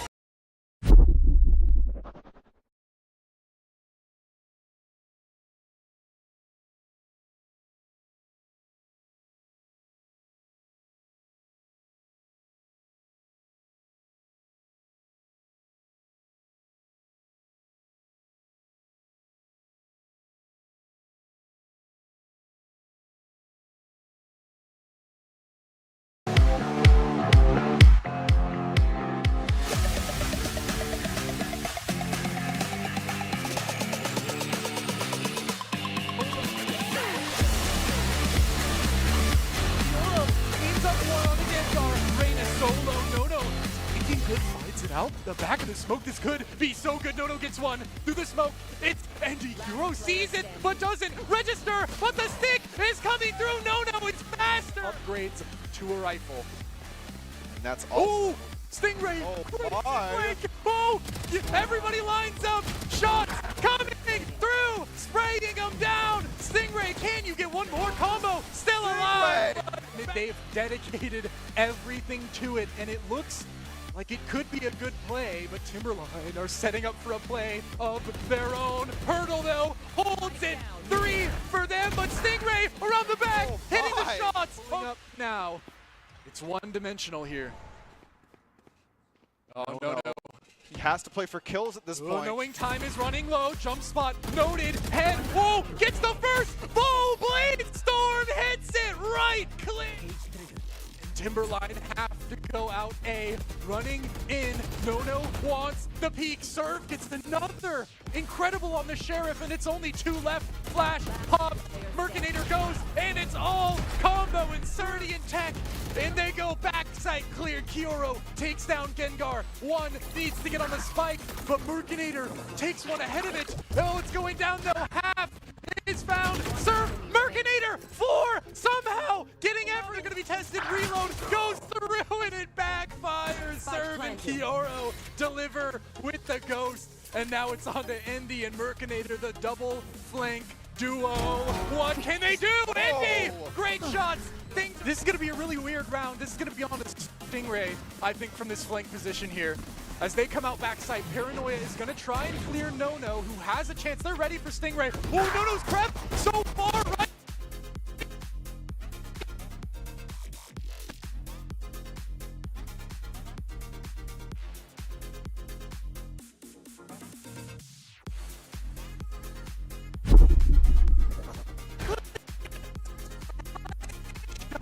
them, and they're going to fall back. A smart, wise play here, as they know they can't. If they die here, it's going to be.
to the Boise State Esports Arena where the stakes have now reached Mount Everest height.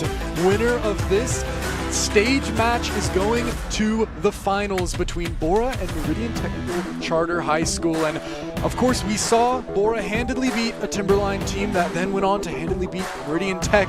And of course, transitive wins aren't always a thing. You know, you can't power scale teams in that way necessarily. But Nathaniel, what do you think you're going to have to see out of Meridian Tech to beat a Bora team that's looking pretty scary coming into this one? Well, this answer is maybe a little snarky, Uh-oh. but play to their strengths. What are their strengths, you might be thinking? Okay. They've been cooking up in the aim and on the 1v1s. And For sure. we're on Haven. What do you see on Haven a lot? Yeah, I also have to mention, I'd like to sincerely just apologize for my mistake. It is, in fact, Haven and not Corrode. As soon as we went to the break, I had like 5 people come up and just yell at me about I can't be making those kind of mistakes. But Haven is a good map for the style that Meridian Tech looks like they've been wanting to play. Combo performing on the Jet, and there might not be a better Jet map. Yeah, and, well, maybe Ascent, but I don't know if it's True, even in our map pool here. Yeah. But, yeah, Haven, you kind of have to 5-point the defense and create a bunch of 1v1s. And if you're good on aim, then what do you want? You want the 1v1s. It's perfect. It's beautiful. And we're going to get right into it. Bora looking for a very aggressive look, as well as Meridian Tech. This one could be a train collision on any site here. Reina, Yoru, and if they go for the Neon, things could get very ambitious. And something that's a bit interesting is Meridian Tech locked in KO instead of Breach as their initiator, but they have a Neon. Typically, you see Breach and Neon together because she's just so fast off to the races. You need that, like, near global support. And Bora is hovering some interesting picks for sure. I can't even tell you the last time I've seen Harbor be played in a game. Dude, if you It's pick been Harbor, so long. you get like 30 games of bad luck as a curse. It's like breaking a mirror. It's the Valorant equivalent of breaking a mirror. But we've got a good game on our hands. The winner of this to the finals of the Fall Major. It's going to be Bora versus Meridian Tech. Bora coming into this one looking like the favorite, strong showing against Bishop Kelly and Timberline. But Meridian Tech, they came here to play, and they're going to show it now a little bit warmer on this stage. And what these matches mean is really different for both teams, right? Because for the Bora team, this is kind of the last year you're going to see this team together. And for Meridian Tech, this is the very start. So there's kind of different expectations. Yeah, the timelines are certainly different. Like, this is definitely more of a must-win, must-show that you're contenders here if you're Bora. Meridian Tech just showing that, I mean, this young squad already very commendable with their team play, as we're going to get started right up with what looks like a speedy A push. 2 players to meet it. It's Hurdle, who is looking for some shots but not quite able to find anything. Good damage found on Sumi.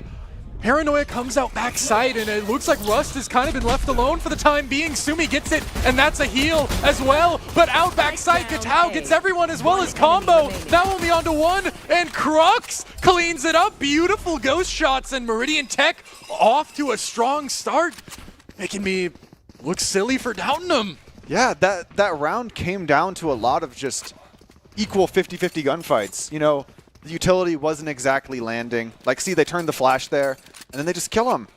That's kind of what I was seeing. Sumi swung with like 3 bullets, it looks like, and unfortunately that is what led to their demise. Saving now double Outlaws. They're going to run into Katao here with the Outlaw, and it could be very dangerous. It's going to be so sketchy if they choose to face check, and it gets a collateral. Maybe a little bit of a body block. One more, why not? Why not? Reload now through. Rock is going to be the next one tested, and the slide is going to come through. Good movement, and the shot lands flawless. Beautiful. That highway robbery, might I say, because Neon's ult is almost up, and it's the 3rd round. Man. And that's basically the same as just saying, Bora just gave Meridian Tech a rifle on the round that they shouldn't have it. I mean, that ult, it's good against full buys, and they're up against, I mean, even a regenerative shield on the side of Squirtle. That ult can burn things down, but it looks like Tao actually doesn't want to play for the orb, instead choosing to stick with what was helping. But now another Outlaw player is being tested, this time the likes of Combo, Dash, Prep, and Ready. Shots found. The Dash, though, it's gonna put Combo in a tough situation, but the trade is not quite fast enough. Sumi, good flashback sight. They're gonna get a chance, but Rust shutting it down with the Ares is gonna clean that up. Reyna can't get out. Crux as well onto Ivy, and it's all going the way of Meridian Tech on the bonus. Just Squirtle in a 1v5. How are you supposed to traverse this one? Can't get the first, and now he's noted. Util out, running it down, knife out, and Gatau cleans it up. Back-to-back flawless for Meridian Tech. Bora is just having trouble getting into the swing of how the map needs to be played. It seems that these fast, aggressive death ball strategies just aren't working. It looks like they've gotten, I mean, look at the green screen on the costume in the camera. That looks great. Oh. But Gatau I don't think was in the last game. No, I didn't. I didn't see and they're him last showing up and time. already making a crazy impact, early lead, and now the money is so bad into an Outlaw. Gatau can reign terror for years to come here. If Ivy decides to peek it, it's gonna be bad. Garage is getting cleared. Ivy biding their time, a good play, but the Outlaw is gonna have to be dealt with. Through though goes Vivi on the Yoru. Rust is so close. This could be really bad, but somehow able to get a trade. That's much more than you possibly could have asked for in a situation like that, but the rifle is given over. Bora are in a sketchy spot. The Lions clean up on one, but again, the Outlaw making it work. Sumi trades over to the Stinger, but that's too long range. Only 6 HP now, trying to run away, and Squirtle has been left to the Wolves out in Garage. But it looks like things are evening out here. Ooh, rotating look at over. this. The wrong But it read. seems the read is just so off. And Bora is going to walk onto a free site man. despite having to pay so much earlier in the round. You couldn't have asked for anything better there. If they had to push into these three players, it would be tough. But now, Sumi, I mean, 6 HP with a Stinger, just if you play a close corner, that's so much value. The health doesn't even really matter, but it's going to be on Squirtle. Combo just takes him right out. Sumi not expected though, but adapted to Gatau again. Ivy manages to trade it, and TB's away, grabs the Vandal. It's all on Ivy, but the shots land, and the swing!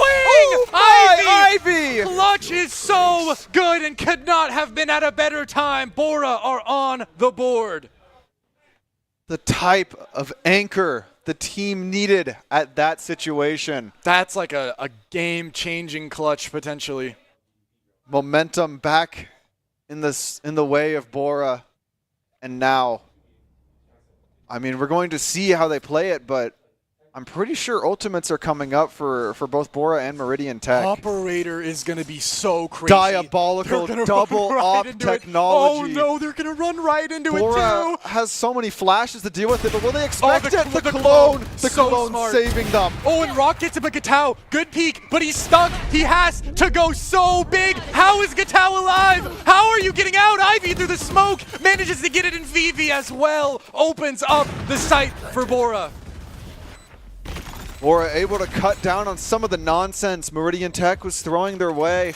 But Combo still has the other op, and he swings. Ooh, Rock! Barely misses. Rock Handles able to get it! two. Well played from Rock, and I mean, it looks like they're going to let those operators just be repossessed by the bank, but that might be the right decision. Already, Meridian, I mean, using it on two sides and you lost, that's like, that's 0 to 0 Yeah, in one Meridian, round. if they didn't buy those ops, they could have had full rifles the next round. Yeah. Now, they're kind of having to give up another round But they've got the read, though. Look at this. Oh, look at that. Man, this could be a bloodbath. But will it matter with the Rolling Thunder? That's the question. But do they even commit to use it on a save, though? There's a lot of layers to this, and Combo wants to add one more. Dodges the paranoia. Trigger discipline is so good. Reads the clone. What can he do? Sees the barrel. Knows Ivy's there. It's so tense. Let him get it. He deserves it. But Ivy shuts him down. An important kill, and out goes the Rolling Thunder. Backside, though. Two are standing strong. Rust and Crux. Rust caught reloading, is taken down. Good transfer, Ivy again. But look who it is. Gatau is shut down by Rock. And that is the exact type of no-nonsense policy you love to see.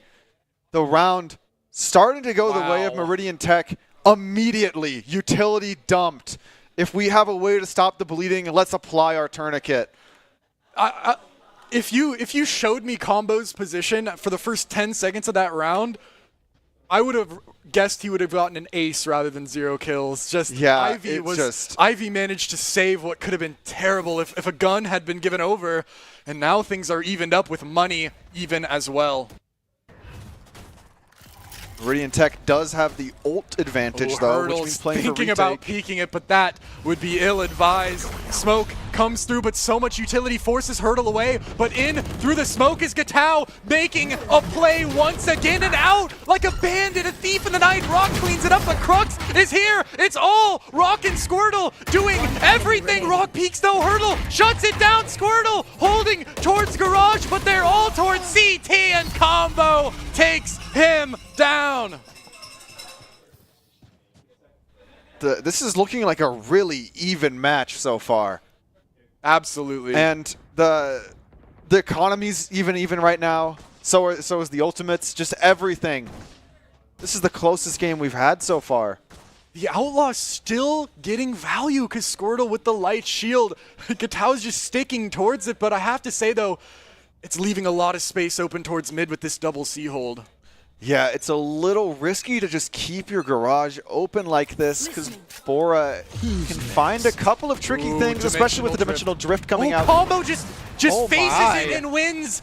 Hits down Sumi. Vivi wanting to trade it back, has to make a play, catches the back turn, goes for it, and the shots are found. No damage taken. Flawless fight from Vivi so far. Sets up the gate crash, wants to get more. B site has been taken, and the spike goes down. Oh, but Crux, quick headshot, takes it back, and Gatau is flanking. It's being watched, though, but Ivy caught unaware, but the second shot can't land, and Rock cleans it up. Vivi, a thief in the night, gets 3, all onto Crux, has to make a play, and Vivi 4 kills to bring it 4-4. Definitely the MVP of that round. I mean, none of it would have been possible if it wasn't for that opening pick, if it wasn't for locking down those trades, keeping the team afloat when everything seems to be going wrong. Hopping out there, so risky. Just essentially just taking a 1v1 just right there. Gambling it all. Gambling pretty much the whole round you're going to win, but that's the kind of plays that you need to do in a game this close. Gatau might ult here. I wouldn't be surprised to see it come right out. Gatau's ready, Jiggle peeking, not quite catching anything, but now ready with the Bucky, setting up and through the smoke. It could be dangerous. Sumi just walks straight in and clears it out. Ooh, and one more for Vivi, who's crept out back site, and the site is taken, and the kills are taken. Vivi looking clean for a flawless now. Bora shifting the momentum in their direction. I think something that Gatau is kind of on the right idea of is the tempo needs to change at this point. He switches to the Bucky, jiggling like how he was with the Outlaw, trying to bait something. But when you're in a 5v5 situation, it's the entire team that needs to adjust, not just one player. Yeah, and I think you noted this on round 2. Gatau had pretty much full overcharge, Neon Ultimate, and it still hasn't come out yet, and it's now round 9. Yeah, or it's around 10 now, isn't it? Every round that you don't hit it, you're kind of paying a $3,000 tax on having to buy a Vandal that round. True, and you're also, that's orbs that's not going to the next ult. You're just you're letting them overflow. It's like in Clash Royale leaking elixir. It's the worst thing you can do. It's very inefficient. we're just constantly paying these taxes on what should have been kind of just a free bonus round. Yeah, like they're like gambling for the Bucky. It is, I mean, through a smoke, I can't blame Gatau too much, but that ult is so good, and especially with how well they've been playing, I mean, that could be at least 2 or 3 just practically written in as soon as that X key is pressed. Yeah, you press X, you click on their head for 3 frames straight, and I know Gatau is capable of that. So yeah, this time, surely with a classic this time, it's coming out. This would be a great round to do it. With the Frenzy, the most underrated gun in all of Valorant. I certainly think so. I have for a while. I think it has the potential to get some work done, but Gatau, maybe not trusting it as much as I do, chooses to play for the retake. Dimensional Drift getting all the information. Hey guys, A is open. Let's just take it. And in they go, but the Heaven might be sketchy. Actually, the TP is not for Heaven, so Rust and Gatau able to set up, but a 5v5 retake is good for Bora. Wait, right on through the smoke. Those bullets finding a little bit of chip damage, and they're trying to come out, but Vivi is so ready. 3 headshots, and they want more. Sumi on the other end as well. Vivi running through, taking everything down, and Hurdle has nowhere to go. A flawless again for Bora. Really piling it on now. Something to note there is Meridian Tech had the right idea in most cases, right? You save your utility, you dump all 5 on the retake. But what happens when you use a Dimensional Drift and your team doesn't have to use any utility, and now you're playing retake, you're on a terrible timer, and you're against the clock, but you also have to fight into all of Bora's utility. That's what we just saw there. Sumi noting the scoreline. The vibes are going high. I can see on the camera. Of course, it is a high school tournament, so it's not complete without a 6-7 joke. And Rock is just charging up, ready to help Vivi out. Gatau is going to be tested a rifle. First time we've seen this for Gatau, who probably wisely just chooses to wait for the rest of the team to come here. Of course, Ultimate's on the board, wanting to get that through, but now again another 5v5 plant, and Bora seem to have tactically taken control of this round already, though. Hurdle wants to get a play, and ahead of it, ooh, Sumi trying to heal, gets caught on the trade, but Ivy takes it right back. Omen v Omen, and wants one more. Aim looking clean onto Rust, who is, hold on everybody, the flank comes through, but Combo can't quite find it. It's all onto Rust now, and Rock is the one to clean it up. Unfortunate for Meridian Tech, but Bora now up to 7. I think something you saw there was Combo immediately flicking after shooting like a couple of shots. Yeah, that's the right play. Yes, it's it right looks play. wrong, Yeah. but you have to trust me. You have to just trust that you're going to hit the shot and kill everybody. Yeah, you can't waste time spraying 10 shots, because every shot makes the next one harder to land. And so obviously it's unfortunate, but you know. It's just what happens. You got to make plays like that. That was the correct way to approach it. Absolutely. And Combo looking to get his get back from last round, wants to peek mid, and he gets it right back. Dash on the board if he wants to get active. Pops it and maybe wants to get a little creative. Gate crash going back sight, and Rust is ahead of it. Catches him. Ooh, and speaking of catching, Crooks! Somehow Combo takes it, and they're trying to save him, but I mean, just pops him out in front of the whole team. Rock, 3, it's a 2v2 Squirtle, and Rock deal with the flank, turning, but it's Crooks, they line up, but Rock, 4 on the round for an 8-round half for Bora. Switching sides. I am shocked to see that Breach is the top frag. The MVP of this one so far. Usually, your Breach is sitting there staring at the map, lining up the fault line for the Yoru to be able to play the game. But no. Ooh. Look at this. Yo, one tap too. I saw that. That was tough. That is nice. One tap, and Rock is the one making a statement before, especially in that first game on Bind, was the one just, like you said, laying down all that util, but now he's like, proven that Let me show you what I can do. He has a bit of mojo to spare. Yeah, it's whenever you have the initiators and like the controllers getting a lot of the kills, it makes it so that you're Sumi! whatever. Sumi. That is a ridiculous peak. if someone goes for that in my ranked game, I'm reporting them. And Ivy, good play, but unfortunately Gatau is a little bit quicker. Vivi gets that, and Rust though trades it back. Gatau and Rust are making it work, but the spike is in window and Vivi's holding it. They need to run them down, but Vivi playing it so smart, letting the reinforcements come through. So much pressure on Squirtle, who gets it, who can't quite get the last, but it's all onto Hurdle now, who's backed into spawn. It's like the round just started. 10 HP to work with. What can he do? Hold on, Vivi, careful. And it looks like they're giving Hurdle a lot of respect here, actually. I think it's the correct play, though. Hurdle plants the bomb, the ghost, and you never then know. what? He's one shot. Oh, but if he's able to escape to long. Oh, but Vivi's ahead of it! What One a shot. tap, crosshair placement! Is so perfect. And that's what I'm talking about. Like, these players are so crazy now.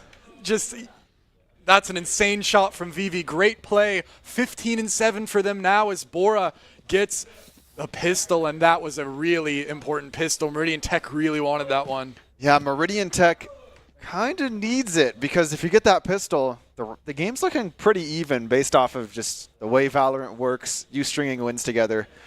But now, Meridian Tech into 3 Odins. This is going to be very difficult. Wait. Wall being off the Oh, start. Vivi getting ran down, but it's not quite there. The trade wants to come through, and Rock is ready. Rock is ready for everything. Spraying down with the Ares. Gets 3 on the trade. Flash comes through. It's dodged, and why not one more? 4 for Rock. 4K. And half of them through a wall. Spraying them down. That is not. That is like.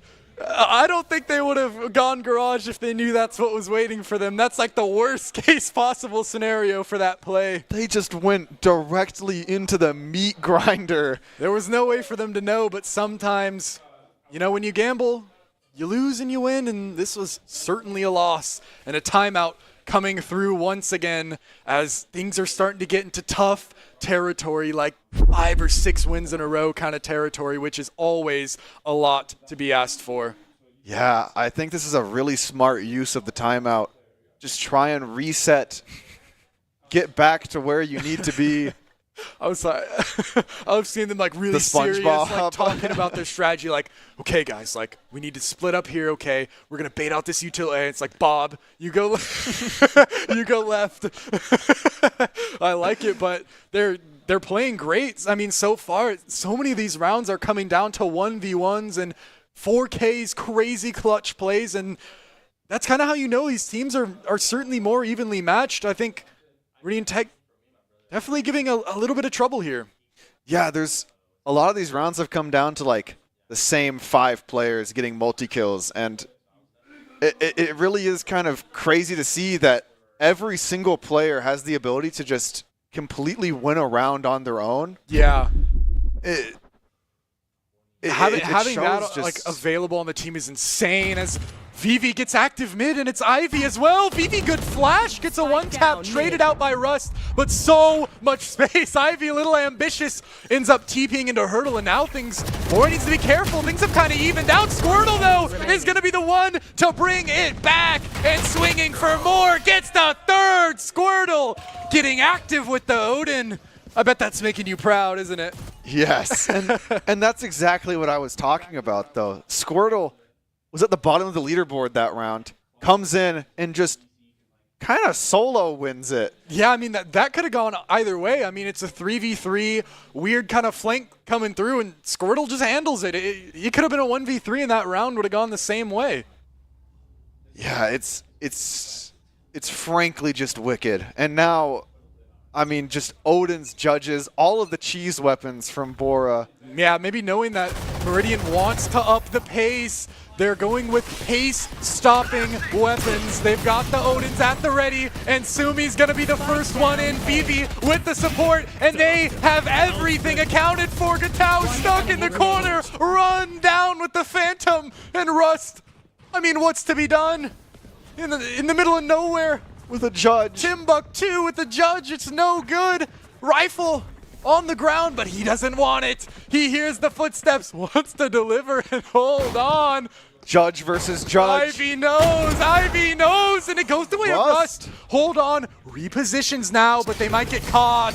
VV, quick little shot with the Sheriff for Bora to be on match point.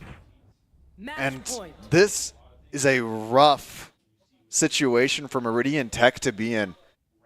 8 rounds until overtime means Bora can literally just walk in, not shoot their guns and die, and they'll have all of their ultimates charged up, able to just kind of give them a free win on that final round. And I might even say, I don't even think they're going to have to do that to get those ults as well, because they're close. They could just play for the orbs. They don't even have to go in and die on purpose as a whole team. But ooh, Sumi shuts down Gatao. Revenge for how the sniper had done him earlier on the same angle, and VV's out with the dimensional drift, but it's ambitious, punished by Krugs. And Rust, Odin of their own, making things happen. Rock, they want to get active. Sumi on the other end, getting in. Rock holding through the wall. Bullets found, flash hits, and they can't quite get it. Combo is the only one left. What can they do? A chance, but Squirtle is going to be the one to close it out, and it's Bora to the grand final.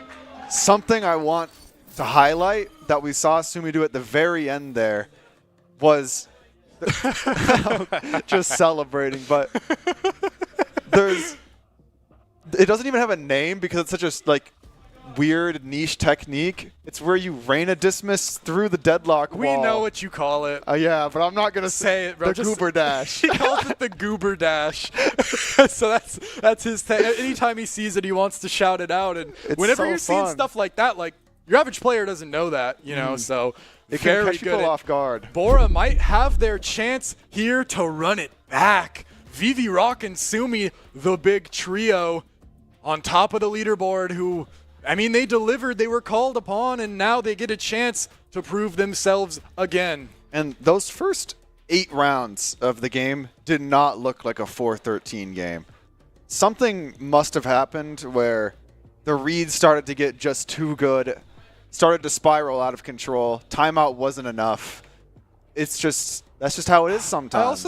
I think Bora might have, they might have learned just to maybe respect Meridian a little bit more, because at first they were giving all those shots over to Gatao with the Outlaw and all those lineups and stuff, and seems like they realized hey, we're gonna get punished if we keep doing this. Let's go back to the fundamentals. And it was well played from them, and of course, it's been a crazy, exciting day, so of course, thank you to Idaho Air National Guard for bringing this to us. What if you could pursue college or your dream career while serving your country and getting amazing benefits? The Idaho Air National Guard, just 1 weekend a month, 8 months out of the year. You'll get tuition assistance, signing bonuses, healthcare, 0 down home loans, and high-tech job training, all while keeping your civilian life, job, and goals right here in Idaho. Whether you're studying, working, or building your future, the Guard enhances it all while giving you leadership skills and lifelong connections. Ready to have it all? The Idaho Air National Guard is your pathway to education, career success,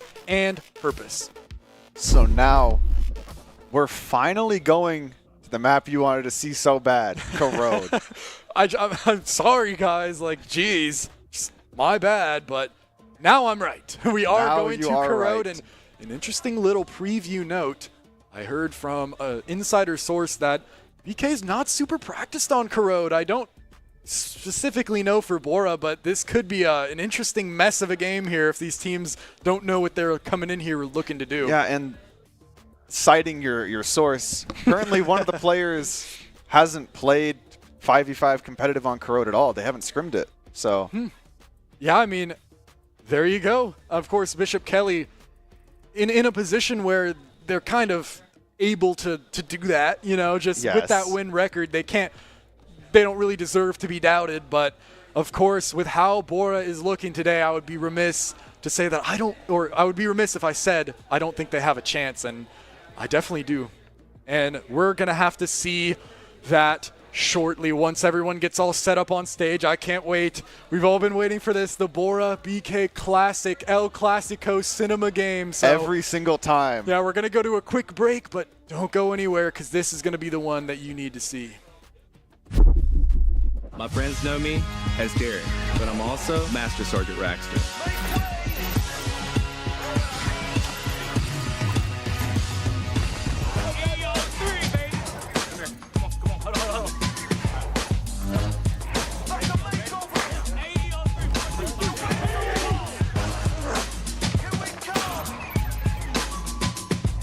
This is my life in the Air National Guard.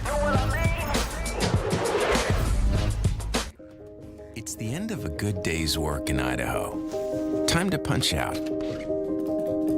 Time to check in and catch up. Time to remind ourselves that what we work for isn't a paycheck. It's to make the good things we have even better.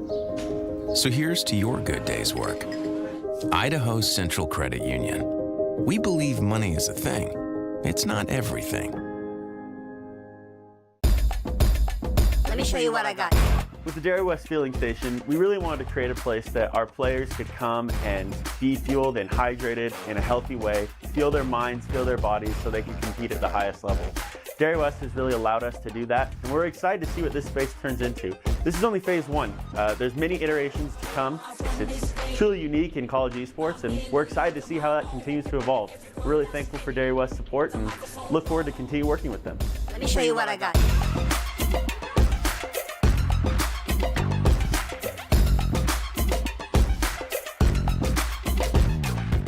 Scott Matlock, underrated recruit, has built himself into one of the best defensive players in the Mountain West. What would you do if you couldn't fail? Would you see every setback as a catalyst to keep going? This is the innovator's mindset, because innovation demands daring.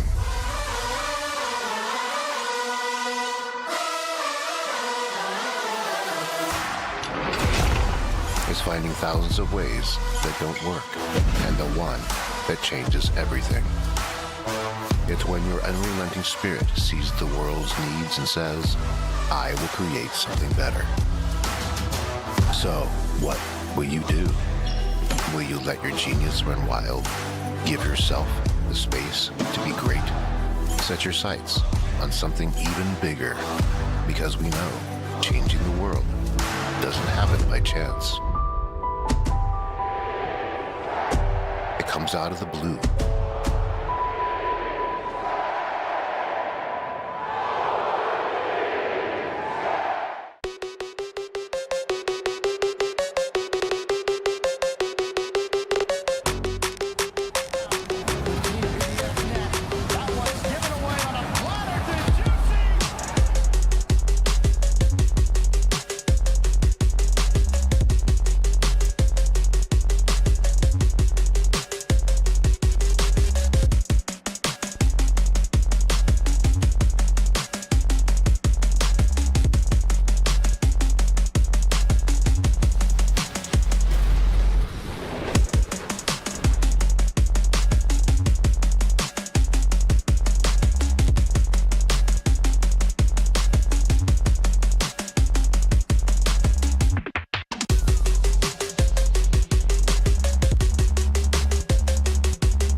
Scott Matlock, underrated recruit, has built himself into one of the best defensive players in the Mountain West. What would you do?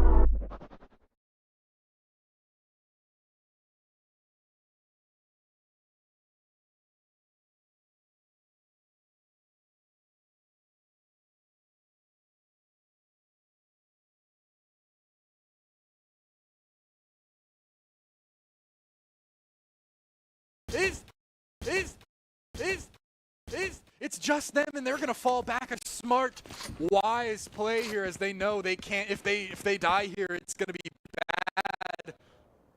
Rust is holding though. Andy reposition. Oh, the timing could not have been worse. Andy hold for the team is pouring out, and Nono is ready.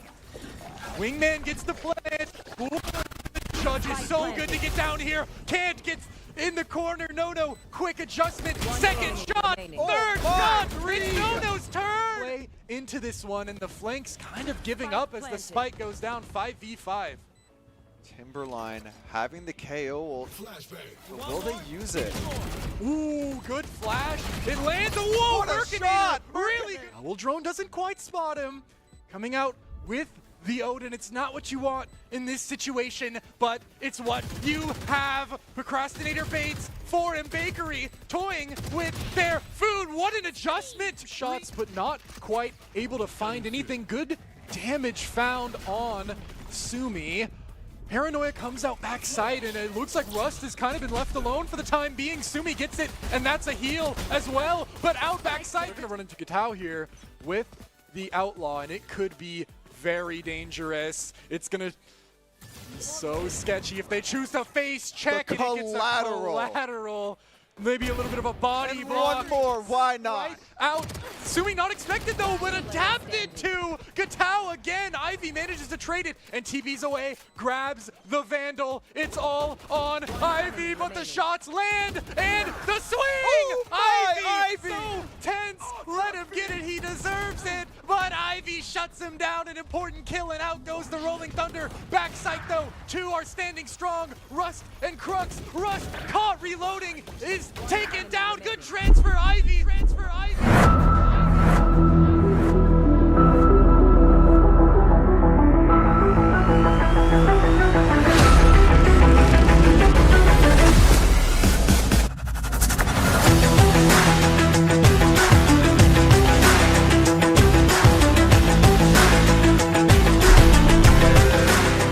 Welcome back to the Boise State Esports Arena, where it's time now for the grand finals of the Fall Major. Bora again rematching against Bishop Kelly, a classic matchup. We've seen it so many times, and it's mostly gone one way, but of course, you being the Bora fan you are, what do you think? What do you see in this team that might make things go different this time? Well, we saw a little bit of a sneak peek at what we're going to be seeing, in the later rounds. And I think something that this team has that maybe previous Bora teams didn't, which is us, is they always keep like a level head. Yeah. Like the rounds. Okay. Hey, both Are you of us. insulting me? I'm insulting myself as well. All right. But like it'll look like so desperate, and they just go in and play their A game, and that's what you need, especially against, the brick wall that is Bishop Kelly. Absolutely, and the stakes of this game not only are the finals, but both of these teams in a similar situation where this core together right now is not going to be the core that you're going to see next year. And so both these teams wanting to have a great send-off for their players who have played in this program. Of course, Bishop Kelly wanting to remain undefeated with this core, haven't dropped a game, and Bora climbing their way up, didn't quite make the state championship last year, but they want to go out with a bang. And so this is going to be a clash of two of the strongest teams that Valorant in Idaho has to offer, at least at the high school level. Yeah, we kind of always see the Bora versus BK matchup. It happens so often, and so I'm just ready to see kind of what happens, because what's been going on is like it's been getting closer and closer. It's not like anything crazy, but it started out as like it's always 3-13, and now we're up to like 6 or 7. So, Yeah, I mean, you're right. And another interesting storyline to keep track of at home as well is I've gotten word that one of the BK players is trying his best to become a Boise State Bronco. He wants to play VAL for the school. So, of course, the judges are in the audience. Some of the VAL team is here watching, scouting the potential talent. And, I mean, if anyone can do it, it's going to be one of those players. So talented, but we're looking to try and shut down that ridiculous win streak here tonight. Yeah, I mean, we've seen that the rank difference, if that's something you want to go off of, is sure, about, yeah, I mean, it works it's about like at a this level for division, sure. because it's like Ascendant Immortals versus Diamond, maybe Ascendant sometimes. And it's not the craziest thing to say that you can punch up that weight class, but the difference between the higher ranks, like as you go up in ranks, the difference between them becomes bigger, which doesn't. It's kind of counterintuitive. Yeah, it can set up some. I mean, that's why BK hasn't lost. It's just mechanically and skill wise, they just have a lot higher floor. So even when things go wrong, like and the rounds get messy, you can still count on people like Showtime, Bakery, of course, Procrastinate. I mean, I hate when I do that because I want to say everybody's name, but literally, like what we were talking about with Bora, everyone's liable to have an ace, just to randomly out of nowhere, just have an ace round. And I mean, I mean, we just saw them beat Bora 13-6, and going on to Corrode, though, anything can happen. A new map, it's a new look for both these teams. Yeah, I mean, we heard already Corrode is a newer map. It's less practiced by Bishop Kelly, right? And yeah. The main advantage Bishop Kelly kind of has is they've been a team for so long. They've practiced these maps for quite a bit. It does help when you have that going in. So now that they're on the newer map, yeah, there's an argument to be made that it evens the level a little bit. And also, I will say Corrode is very much like it plays towards Bishop Kelly's strengths a little bit, I would say, because their strengths are their discipline with their utility. And yes. Corrode, so many angles to clear. You can't use like 2 flashes or a flash and a molly to clear an angle. You need to use just 1 flash because there's a corner 5 meters away. Dude, mid might be a bloodbath. Like, I wouldn't be surprised if both these teams, like, just swing it. They're both the kind of team that they're not like, oh, man, this guy's really just beating me mid. I'm just going to go somewhere else. Nope, not no. these two. These two are they'll fight it every single round until the game is over. So you're opping mid? Good. I can buy a sheriff still. Yeah, that's what's going on. I can buy a ghost. Like, I wouldn't be surprised to see stuff like that happen, but of course, I think I wouldn't be, or I don't want to spam, I wouldn't be surprised. People just think I'm like just the smartest guy ever, but not surprised by anything. But I think Bora is going to go for something unexpected, like just something that Bishop Kelly hasn't seen a million times, because they've played so many of these games, and the result goes the same way every time. Maybe you need to go crazy and shake it up, because truly, I mean, you can't just keep hitting on the same door. It's locked, man. You can't open it. You gotta go around and get creative. Yeah, and usually on this map, when you're on other maps, the crazy pick is like, let's just lock Neon, run it down. But on this map, Neon is like the default pick. You go Neon, Viper, Vise, and you just take mid control. So it's gonna be strange to see what the crazy thing they cook up is. Composition-wise, I'm not sure, but I think playstyle-wise, the only thing you can't do is you can't let Bishop Kelly autopilot. Because if they're autopiloting, I don't think there's any way they're going to lose. If every round's the same, you just run on site, get the couple players who are playing the normal angles, just hold the retake, things are going to go out of control quick. So, Bora, even if it doesn't work, I'd love to see them just go for just a coordinated play to try and set the tempo for themselves. Yeah, that goes exactly back to what we were saying earlier about how Bishop Kelly kind of has like an algorithmic approach to how they're playing the rounds. So what they want exactly is the autopilot. That's kind of what they've trained for, is they're able to just go autopilot and win because they're just better. So yeah, like making them think hard. It might open them up to more potential mistakes and stuff like that, but of course, I mean, it's hard to even try and make a dialogue around the fact that this team is so incredibly dominant, at least in this space, but Bora is looking to give them their first ever map loss. I mean, that's still so crazy. 28-0 have not lost a map, not even a game, just a map. Yeah, it is. It's just that's just crazy. Like, you could understand a series, but a map, like, that means there has never been a single time where they lose 13 rounds in a row, basically. Or, like, not in a row. Or, like, just lose 13 rounds. 13 rounds in a set of 26. You know, that's like a crazy statistic. It's ridiculous. And it also speaks to consistency, because, I mean, a lot of teams, even if they're really good, eventually you just have one where you kind of slip up. Maybe you're just not playing at your game, but I mean, I think that speaks to the coaching and the preparation of Bishop Kelly, that they haven't ever had a game like that, and it hasn't even really gotten super close. As we move on now to Corrode and Waylay. What do you think about that? She used to be, if you're picking Waylay, you're banned. Like, this, you're actually trolling. But Yoru was the exact same way, and then they buffed him. They buffed Waylay in the same way. Now it's no longer. And this is a very different look from both teams. It might, I would expect an Omen to come through, but other than that, it might be completely different lineups. If this is actually what they go for, it seems like they're talking it over right now, but oh no. Of course, Procrastinator has to be on always on the Yoru. It is his signature pick. Up against Vivi with the great showing on it last match, though. And so here, the compositions are kind of similar in nature, I would say, as we go and lock in more characters. Viper, notably, like you said, is the Bishop Kelly's Knights composition.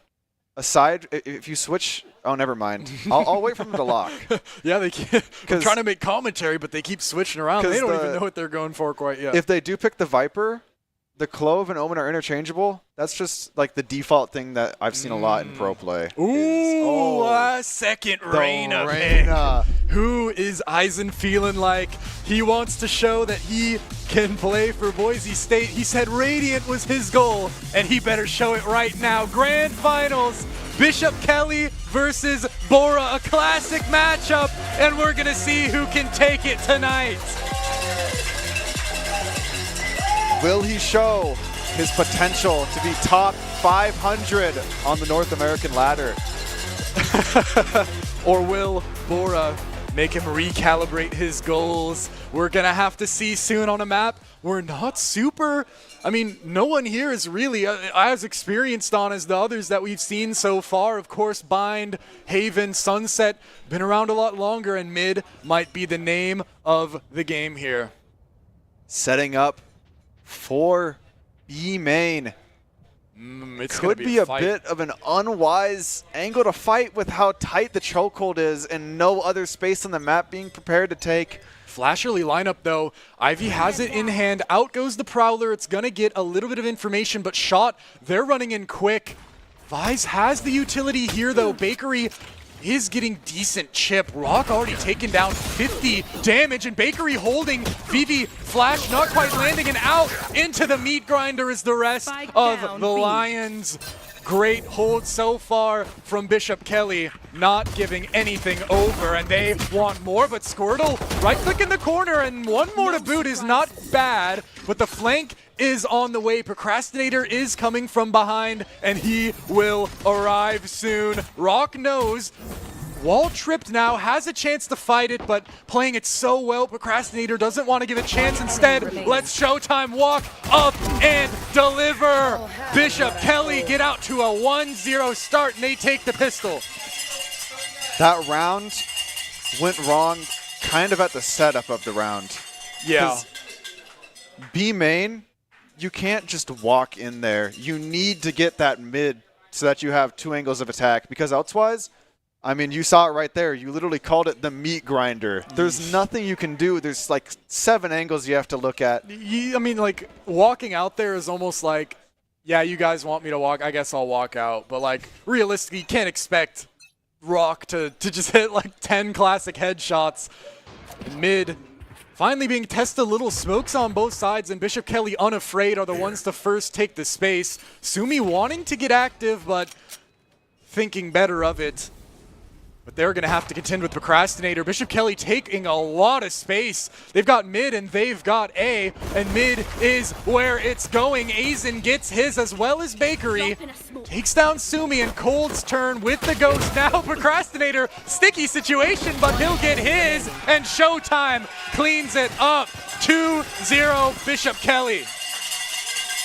And we were talking to some of the Bora kids before this started, and something they noted was that the Knights always take so much space. And that really is a sign of a good team, because the two ways you make favorable fights, you pay with utility or you gain space. Usually those go hand in hand, but if they can find free space, they're just going to take it. And you can already see a bit of a vibe difference in those cameras. It looked like 5 smiles versus 5 straight faces. Bora know they need this one, and so does Procrastinator, but the judge play doesn't quite work out. Ivy takes him down, but look who it is. Eisen, the potential radiant hold with the Sheriff. It's a tight angle, but he has a fast reaction time. Out he goes, and there's the shot. Second, not quite found. Ivy takes him down, but the damage is there. 2 bullets, that's 110. Ivy, light shield, that leaves him so low, but it's 3v3. Notably, the Lions have walled off the fast rotate, leaving the Knights with not the most favorable position. They're pushing into their own wall, which means they're forced to wait on this long timer. It's just about to go down, so that's actually pretty solid. A good call here to re-hit. They're only contending with 1, but it is cold. And oh, you know what he's good for sometimes. Sumi, smoke out, and now they've taken the site, but he doesn't know. He doesn't know there's one back site. He gets away with it, though. Cold lets him get away with it. Sumi's able to find the kill. Clutches it out. Stinger now trying to get something done. There's a rifle back here somewhere, surely for you, Bakery. Good util, but Sumi through the box, making the Vandal sing, but don't count anything too soon. It's showtime. Ahead of the smoke, in taps, and out. Ivy gets it. 3 on the round, a full house for him and Sumi. I know you said we were going to see some goofy antics, but I was not expecting wall ourselves off so that the opponents don't consider this as an angle anymore. That was a really, really good call. And then call. come back as the wall falls. Perfectly timed. Wow. It's like they planned it out. I mean, they probably did. Yeah, it's crazy, though. Yeah. That's something you would never even think of. And that's how you're going to get rounds on this Bishop Kelly team. You're not going to do it the traditional way. And this time, of course, looking to spread out again. Fight. Prowler gets good info, but I mean, it's just trade for trade, 200 for 200 as the decoy comes out. And it doesn't quite trail, it actually trips the wall. Good value from Vivi, but the haunt scans as well. 4 there, and there's a little bit split. Looking for mid. Cold has really established himself here. Vivi still on a stinger. The rest of the team on rifles. No. An opening kill matters so much. Cold is going to get a crazy peek here if they go, but they wait. They wait too long, and now their chance has been missed. The rest of the Lions lining up outside A, but a crossfire is already here. Stun comes through. Aizen's walking up, though. Vandal out. Procrastinator and Aizen, the ones to hold, and they are going to hold okay for now. The Bucky singing, but Rock is the one to get it. 3 or 2 versus 4. And here is that cheeky timing you were talking about mid. But it's being watched now. Oh! Nobody turns! He doesn't see Cold! Cold has crept the net! Cold has crept the net! The paranoia, but Cold now gets both, and this is so bad for Bora. They have to walk into it now. Tapping. Oh, but Sumi gets it through the smoke! Through the smoke. Oh, that scared me for a minute. Cold played that so well. But Bora. 2-2. They now have the Annihilation online. They need to leverage this small advantage into another round victory. And even 2-2. BK on a save! Have you ever seen this? No, I have not. Have you ever seen Bishop such a Kelly thing on the back foot. In all my days, I never knew it would be possible. Back foot for once, maybe a lack of experience showing, but if there's any team I trust to adapt and get it together, you know who it is. And they have a chance now, down weaponry, but they could make something happen. Clone, still the wall is tripped once again. Hickory holding could go so big with, oh, this catches 5. It catches 5. Everybody's caught. It hits everything. They can't hear the flank, but the wall trips. But it's watched. Aizen, oh, but Aizen with the Sheriff gets the first. Vivi trades it, and Sumi, one more. Rock is peeking, could get an angle, but all 3 are here. Surely Bora just turns and runs. Time to jump. The Lions trying to not give the rifle over to Bishop Kelly. Throw it just a little bit further to make the Knights all the more cautious on getting the weapon. Oh, but look at this. Double back. Who are you feeling like? A tactical mastermind is IGLing on Bora right now, as they've totally sold the play, and the ult for the Omen will let the plant come down, but Showtime has an angle, but doesn't quite trust it. Paranoia hits Sumi into heaven, looking for an angle, and Cold caught off guard. An aggressive play with 30 HP and a rifle. Ill-advised, but Sumi is making it happen. On to Procrastinator now, only a stinger to work with. 1 versus 4. Procrastinator peeking, finds the first, has a chance, flash out, second given, and escapes for the time being, but Rock catches him. Bora, a lead against BK. Can you believe it? I cannot. And I don't know if you can hear what the crowd is doing, but they keep making a sound like an impressive play is going to happen when nothing is going on. I love it. I love the energy. It's so good. Oh, it's such an environment. Not something that these players get to play with all the time, and Bora living up to the moment, especially Sumi. You know him, and he lives for these chances, man. He lives for these moments. They need the dimensional drift here. Grabbing this orb is huge for Bora because they can combo it with the Rolling Thunder, creating the opportunity for a free pick. Well, they've changed the setup. Mid is wide open, and look, they've taken mid. Bakery using a lot of util on a smoke. Nothing's there, and Squirtle just ducks away, and mid is so free. They've taken everything mid. There's so much. And now Ivy, the one to make a move, lining up, setting up Sumi potentially to get someone out of this corner. I like this. Bora's working together to make a play through mid here. Good utility. But now, I mean, time is ticking and things aren't getting easier for Bora now. They just need this mid play to work. Procrastinator though, set up. It could be so big. Flash goes through and caught. Rock gets it right away. Showtime. And Procrastinator, the ones to hold strong. They give the space though, knowing, but Bora, pivot!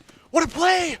And they have the space by process of elimination. Oh my Bora goodness, knows where Sumi. Bishop Kelly is. Sumi needs to go big here. Such a precarious it's situation. On to Sumi, walks in. Ace, nobody can't find the shot. Sumi is He gets the caught one. out by Cold. The one to be found instead. A great play goes to a disaster. 14 seconds.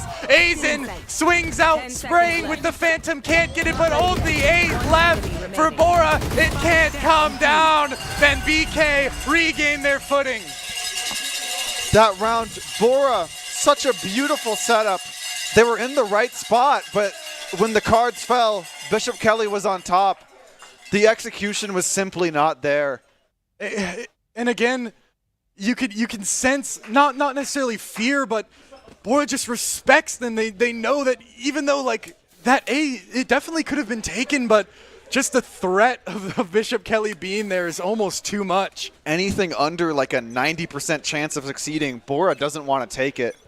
They're willing to wait for the opportunity, but sometimes it doesn't arise, and that's when you get rounds like that. Interesting clone catches the wall. It's been able to be caught a lot of times, and that's good value. Sumi, operator in hand, catches Aizen. And Ivy, hold on. Might be a little ambitious with this second swing here. Bakery's ready for it, but the respect is given, and Bora looking to creep up towards A, but I mean, they've got the kill, but really nothing else here. Procrastinator sitting in pocket, waiting to play this crossfire like he has so many rounds, but I mean, the support's not there though. the support really isn't Rock there. is quick.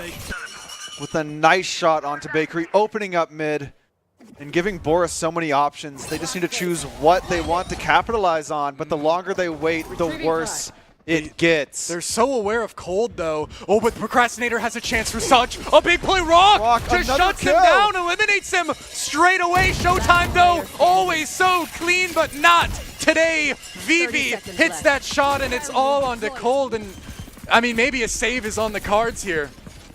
It definitely seems like that. Bishop Kelly has all of their ults charged. There's no reason really to go give ult points to Bora. Might as well. Especially, I mean, it would be a lot to ask. 1v5 post plant, and a lot of these times you're keeping it. They do kind of have enough money for next round since they just won last. But it really is again, about that this ult is economy. Bora getting another round back, retaking the lead. You're always afraid every time BK gets around. You're always afraid that something it's gonna snowball. Yeah, it's like this is when it really pivots and they do the thing they always do. But Bora managed to stave off the momentum for a little longer, and this is a decent angle. Cold has repositioned, wrapped around the entire map looking for the exits, but Bora so aware, don't Not even risk giving it a at all. thing. And back in the lead are the Lions. 5 ults for Bishop 5 Kelly. ults for Bishop Kelly, 3 of which are high impact ones that can kind of decide a round on their own. So the fact that they have 3 of them means surely a round is free for them in the future. I mean, it certainly should be. With all those, you should be able to pick a round that you want to win and essentially just lock it down, but things like the operator might get in the way of that. Sumi posting this up, so ready for anybody to be peeking. But they really haven't done it that much. The Procrastinator tried it once or twice, and after kind of getting shut down, he's kind of repositioned back a bit. Yeah, and look at this setup. Showtime sitting, waiting to pop. Ooh, the it's ultimate. Intense. There's just no one there, but they're so aware of the potential of a player being behind every angle. The second sound is made, like Showtime is going to pop this ult. Bora is really, really respecting this space. They haven't even really taken anything except for a little bit of A main, and time's kind of ticking. I think they're going to need to accelerate a bit, and it looks like they're choosing mid as their destination. Yeah, they're playing a bit of a default, except usually the point of the default is to bait out some utility. But they haven't really shown presence yet. It's making it difficult for utility to get baited. Only 1 on B. Oh, and Bakery has to leave. Steel Garden coming out. That's a good tether, though. That stops the push for a couple more seconds. Backside, Sumi hits that Omen ult, and it's kind of sketchy, though. Wants to post up towards mid, but the smoke is going to deny it for the time being. But this is relatively one-dimensional. Spots the mid player, I think Sumi, wanting to set up and hold. Out comes the Nightfall. Vivi ahead of it gets one. Aizen trades it right back, and Bora is kind of stacked here. Bakery gets another onto Squirtle. Aizen blinded up, but Procrastinator delivers. Sumi alive with the op. Can he do it? It's not enough. BK right back. And Bishop Kelly only needed to use one of their ultimates for that play. Wow, yeah, that's insane. We noted they had 5, and only using 1 is insane. Yeah, because now they still have the chance to just win around with the Steel Garden or with the Dimensional Drift. And Bora, look at that. Ooh, ultless. And the operator is now in the hands of Aizen. It's going to be difficult for Bora to make any space. It's already been hard for them to creep up. If you'd noticed their mid procedure, they'd kind of been dry peeking it. Like, they had just gotten that space for free, and now that Aizen's posted up, I don't think they're going to expect it. I mean, it looks like a smoke might be in hand, and luckily it is, or else that could have been a disaster. Mid accounted for, though, and Aizen has to reposition here. Changing this location of the op. Very wise. The Gravnet comes out tethering, but nothing comes out of it. Oh, actually, Procrastinator's left, and that ult's really, really early. And in fact, Rock just gets one on the other side of the map, and Rock, gets a second, good for opening 2 up mid. the round. Oh, Cold. This is all on to Cold pretty much. Aizen misses the shot. Flash comes through, and Cold has a chance. Takes down Rock and wants one more. Squirtle has to deliver and can't. That's the spike. Give it over. And Ivy's taken down. Vivi needs to get something here. They need to go so large. Vivi looking for any sort of isolated fight they can find. Procrastinator giving the fight, but the bullets not quite there. Or Showtime, sorry, giving the fight. Vivi. Position is noted. Ooh, actually manages to creep around. Showtime can now support Cold on the spike. It's so much to ask for Vivi, and time is running low. speeding up. They know exactly where he is, and Cold delivers. Now finally 2 rounds in a row. That's more what you expect from Bishop Kelly. They have Dimensional Drift still. Such a strong ultimate. The Operator, so many advantages the way of Bishop Kelly. And I have to note, I really like the way that Eisen's playing it too. Is okay, if I get smoked, give your smoke. I'm just going to go somewhere else. Yeah. You know, like he didn't manage to quite land the shot, but the play there was great. And the smoke, I don't think is coming through this time. They're just going to creep past it. Clone spotted, and Eisen jump spots instead of holding, and he might have missed his chance. I don't know if they're going to give him anything, as now the smoke lands, and it's mid gained for Bora. That's a lot of space that Bora got for the cost of just 1 smoke. And as the Lions continue to just walk up, taking their space, this is weird. the question is, where will they pounce? Yeah, it's split 2v2. It looks like they're each trying to get a play. Each duo is trying to get something done on their own here. Sumi working towards B, gets noted, and instead bails back with Rock to go with the rest of the team over on A site. The fake out is hit.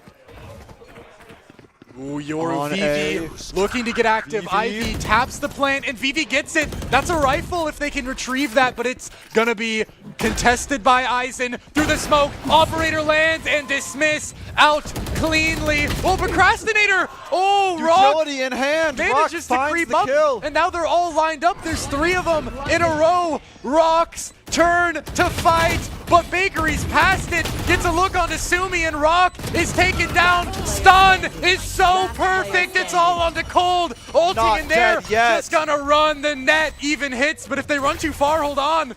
He can stick. Not enough time for him to stick. Not enough time, and Bora are gonna get their 5th. I was calling into the right. He had a chance there. He had a chance there, yes. He almost got that. Cold almost brought the round back from the brink of annihilation. Bora, I mean, right back. This is the most competitive game we've ever seen these 2 teams play. Yes, I've never seen a round or a game where Bishop Kelly is kind of struggling. Sumi, I think a lot of that has to be on Sumi and Rock. I mean, those impact kills are insane. Rock has been winning so many ones today. Walking in mid, winning the 50-50. Ooh, VV, Dimensional Drift is so good here. It's going to note that they left. They know that everyone's left. Side is open. VV saying, execute now, come on. Ooh, and VV is now safely backside and can make a play if they want to. It's sketchy though, but they're going to need to. Util trades that. Cold gets more though. Cold is going so big, and Bora wants to fight CT. They need to fight CT.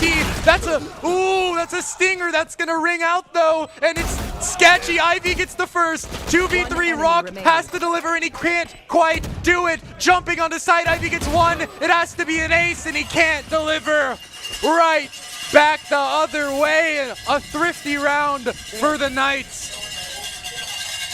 And now, going into the final round of the half, the Lions have the opportunity to tie it up with the Rolling Thunder on their side. Will it be possible? I thought Bora was going to have that. If this fight worked out, ooh, they would have had so much control of the map, but wonderful procedure, and I like that. Procrastinator was ready to die there. I think he was ready for his teammate to swing behind him and get the trade if it came to it, but now the biggest thing there was the threat of Cold killing Ivy. Ivy couldn't throw the utility to support his team. Instead, he had to watch the exact opposite angle, waiting, knowing that Cold could swing at any moment. Utility set up now. Mid looks like it's going to be tested again. Vivi ult comes through, arm spotted, and Vivi delivers. That's such an important kill. Aizen, no ult now, but Bakery getting it right back. Vivi shuts him down, but the angle's not checked, and the flank has arrived. It's all onto Rock, but they don't know where he is. Rock gets a freebie before the fight really happens. Steel Garden is hit, and now Rock can safely walk up to take the space. It's so sketchy that they could be anywhere. Rock doesn't know, but he knows where they are now. Nightfall being used, and he's gonna stick the plant, getting pushed, getting ran down. Everything is collapsing, and Rock can't quite handle the pressure. It crumbles into pebbles. Washed away by the Knights. But 7-5. 7-5 going into the half. A pistol, and they're Bora right back wins into the this one. pistol, and the game is even. But that flank, so good. Finally, Bakery tests it.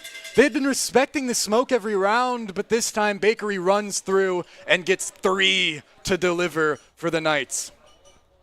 Not to mention Procrastinator, always in those cheeky angles. Always finding so much value. And punishing the Lions for not clearing literally everything. It's true. I mean, Bishop Kelly plays off angles and little tight corners as good as a lot of college teams that I see. I mean, they have a great understanding of how the game is supposed to be played, and I mean that's why they're undefeated. But this could potentially be in jeopardy. TP does not quite go where Sumi wants, but the punish is not there. Instead, Vivi is the one tested, and he can't get the gate crash out. Aizen eliminating everyone, running through, doing what Reyna does best. And it looks like the Knights just have a free sight. But there's one little fight they have to take in the back, and Sumi's holding it down! Sumi double headshot on 2 players, and he's not done. Ooh, they forces a double smoke just to respect his angle. But their whole team is here, and they actually just walk out, flash in hand, but they have to contend with the double peek. Cold a little bit ahead of it. Him and Showtime back to back, ready to hold. Bakery is the one to swing. Delivers Cold, gets it all as well as Bakery. Sumi can't quite do enough. The Lions were just slightly late off of Ivy's Aftershock. If they went when that Aftershock was live, zoning off the final player, that crossfire wouldn't have been there, and the round would have gone completely differently. You see these margins, man, in each of these rounds, and now instead of a 7-7, we're potentially looking at a 9-5. My worst nightmare. Please let us be unemployed and cast. Mid is just open. BK just get the space immediately. Sumi is going to be there eventually, but it's not much of a weapon to note. But I mean, where do the Lions want to go off mid? Sumi, unfortunately noted, caught in the grav net and in the mid space. Yo, they've got everything, man. It's such a tough position for Bora to play. It's so similar to Sunset, where now you have the world's longest rotate. And it looks like it's coming through. I mean, this is just kind of how this map is played. It reminds me a bit of Bind of you got to just wait for something to come through. Playing mid, waiting for anything to be given, and now players start to shift around a little. You can feel the tension building. A smoke is being lined up for a potential mid play, and Bakery opens it wide up. Bakery's always open early, and he gets 2. Vivi notably has just a shorty right now. In that position, it's tough to make anything work. Yeah, noted. I mean, the shorty, I think, has been spotted in their hand as well. And, I mean, what do you even do? 2 shotguns. This is not how you wanted the round to play. Sumi can't get it, and it seems like a matter of time. I mean, they're giving him a chance, though. Cold cleans it up. Nice shot with a ghost. And it's all on to Squirtle, and Cold cleans it down, says no, sir. Flawless for Bishop Kelly to get up to 9. And let's see if their bonus rounds are as clean as the anti-eco. We know that Bishop Kelly historically has favored their attack side, and you know, a lot of the time it happens like that. The first few rounds of last game, it was even keel going back and forth, and then all of a sudden it got broken wide open, and Bora, they have to prevent that from happening right now, and look at what they're doing to do that. It's Odins across the board. The Odins have to be used. Oh, and it looks like they're going to try in this smoke. If they spray this, it could be so big. Everyone's stacked up, but they don't quite trust it. They don't want to shoot quite yet, maybe waiting for Util instead. Ooh, shooting through the smoke, he can't quite hit it. Aizen instead is the one to get it. You would never expect quite a thing, but Aizen might be caught here. Ooh, the Util doesn't quite find him. It's on to VV, beautiful shot. What an adjustment. Still holding strong, and that's the spike now, but do they know about Aizen? Do they know about Aizen? They don't. Aizen cleans it up. Ivy keeps it in contention for the Lions, but the flank, never mind now. Everything chilling out a little as Bishop Kelly can get the spike.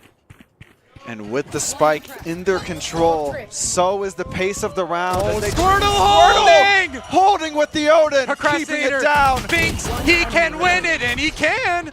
Hold But on. he No, no, teleports. wait, whoa. Both knives out. Both one shot, Procrastinator. Procrastinator How winning. are Hitting you the winning body that? shot needed. Clutch for Procrastinator.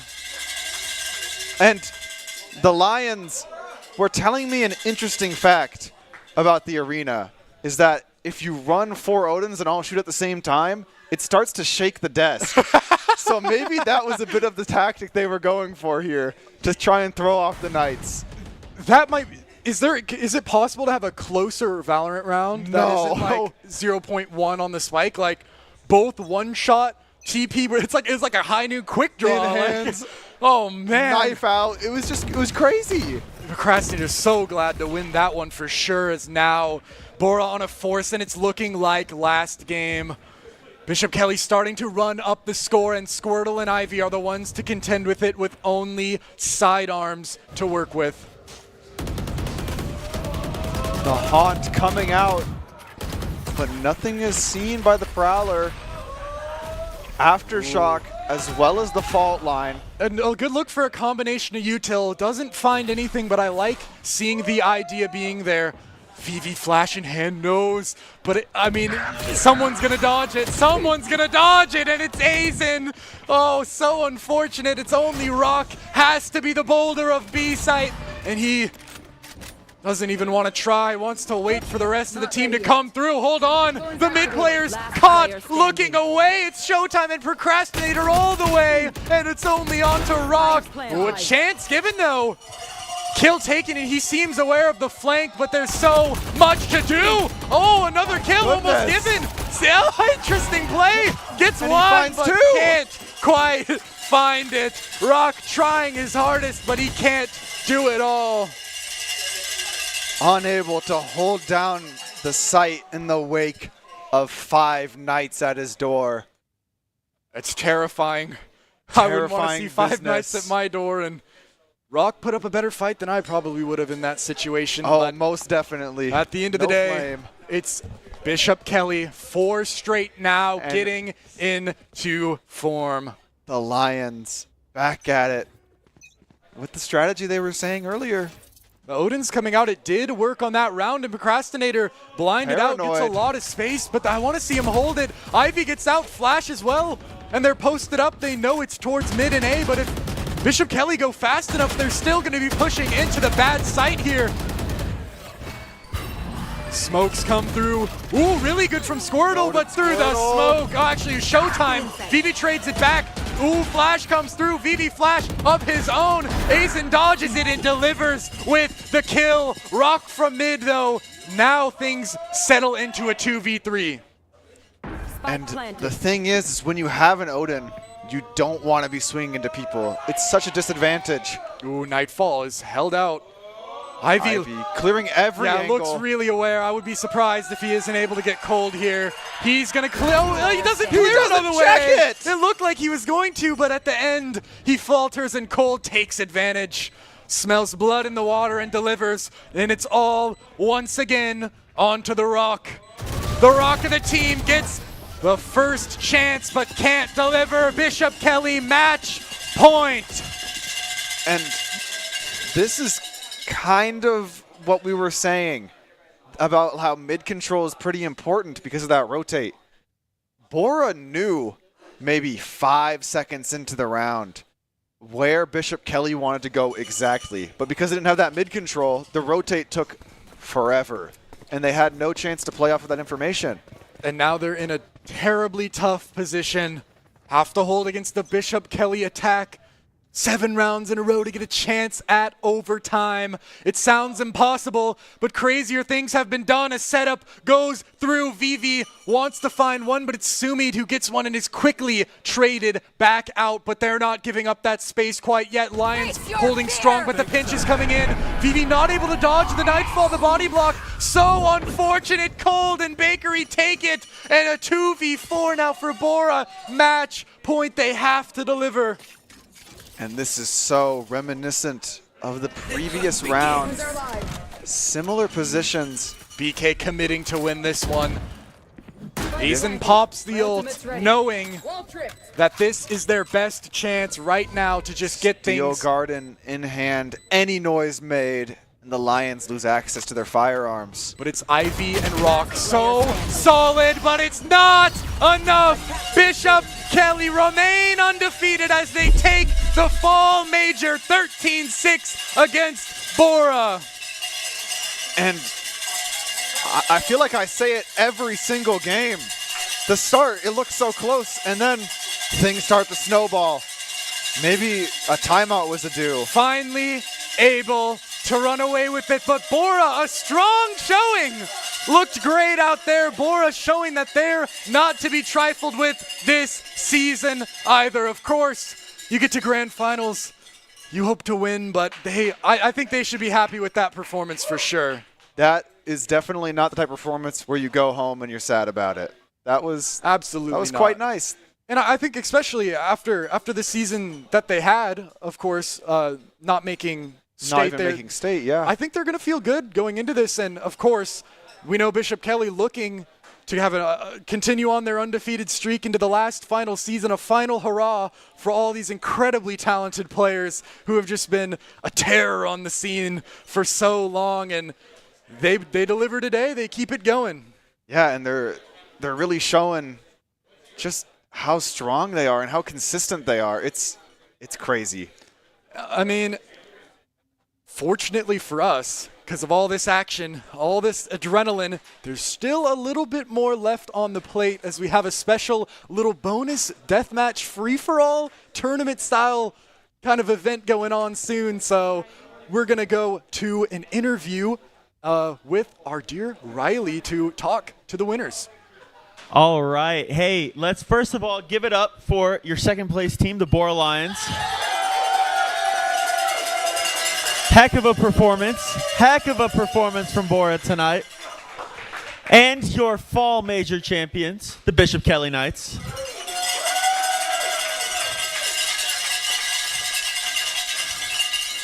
All right. We got some backpacks for the BK kids out in the front. We'll get those to them, courtesy of the Idaho Air National Guard, today's sponsor of this event. Now, we are going to hop into our deathmatch race that we're going to do. So the way that we're going to do this, I need 2 players from Meridian Tech on stage. Do I have 2 Timberline players still here? Sweet. I have 1 Timberline player still here. I have no Timberline players still here. That is A-OK. I'm going to grab 3 Meridian Tech players on stage. I'm going to grab 3 Bora players, 3 BK players. No.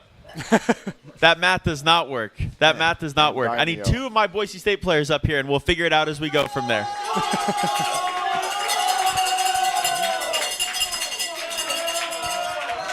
All right, we have Prestige and Daimyo. Daimyo, Timberline's coach, Prestige. Hey, let's, real quick, gentlemen, what do we think of the games today? The games are fantastic. The competition here is fantastic. The energy here is amazing. I love it from every single person. No, yeah, crowd was awesome. I mean, all the players for high school have been great. A lot of really good players, so yeah. That was good stuff. It was good stuff. Okay, so as you guys continue to kind of move off, we're going to grab 2 from you guys. 2 from you guys, if we could. Let's do 2 for now. Let's fill it out with 2. Let's grab 2 of our Meridian Tech players that are going to be up on stage. Let's grab our Boise State players going to be up here. Everybody else that wants to play in the deathmatch race, parents can play in that too if they really want to. we're going to have you guys head to the battlegrounds, which is that room back there, the other competitive room. We're going to have you head to the battlegrounds. We'll hold up a lobby code for you, and we'll get this thing rolling. We're going to knock out a couple rounds of this, and then we'll pick this up. All right, back to our desk. Oh man, I can't wait. This is always the most fun part, is when these little crazy, cool events, and we're gonna get to see a lot of the time, you know, especially on these high school teams, one player is like, yo, like, I need all my friends to get on. Like, I'm Radiant, and everyone else is like, Plat, but I need all my friends. So now it's their chance to show out, and we get to see who can win the death match race. But that's going to be right after another break. But don't go anywhere, because this is going to be must-see TV.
Scott Matlock, underrated recruit, has built himself into one of the best defensive players in the Mountain West. What would you do if you couldn't fail? Would you see every setback as a catalyst to keep going? This is the innovator's mindset, because innovation demands daring.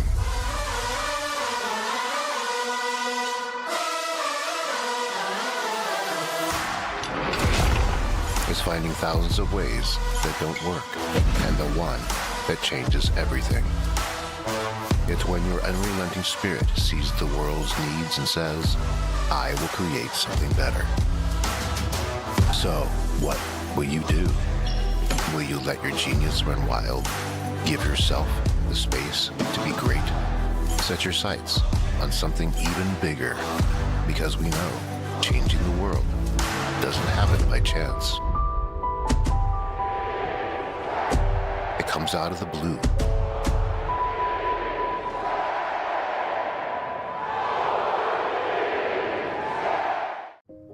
It's the end of a good day's work in Idaho. Time to punch out. Time to check in and catch up. Time to remind ourselves that what we work for isn't a paycheck. It's to make the good things we have even better. So here's to your good day's work. Idaho Central Credit Union. We believe money is a thing. It's not everything. Let me show you what I got. With the Dairy West Fueling Station, we really wanted to create a place that our players could come and be fueled and hydrated in a healthy way, fuel their minds, fuel their bodies, so they can compete at the highest level. Dairy West has really allowed us to do that, and we're excited to see what this space turns into. This is only phase one. There's many iterations to come. It's truly unique in college esports, and we're excited to see how that continues to evolve. We're really thankful for Dairy West's support and look forward to continue working with them. Let me show you what I got.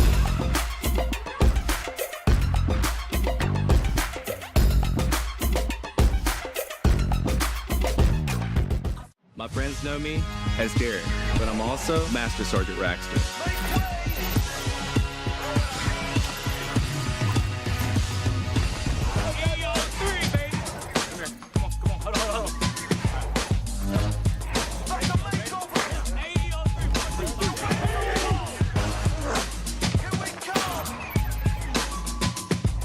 This is my life in the Air National Guard.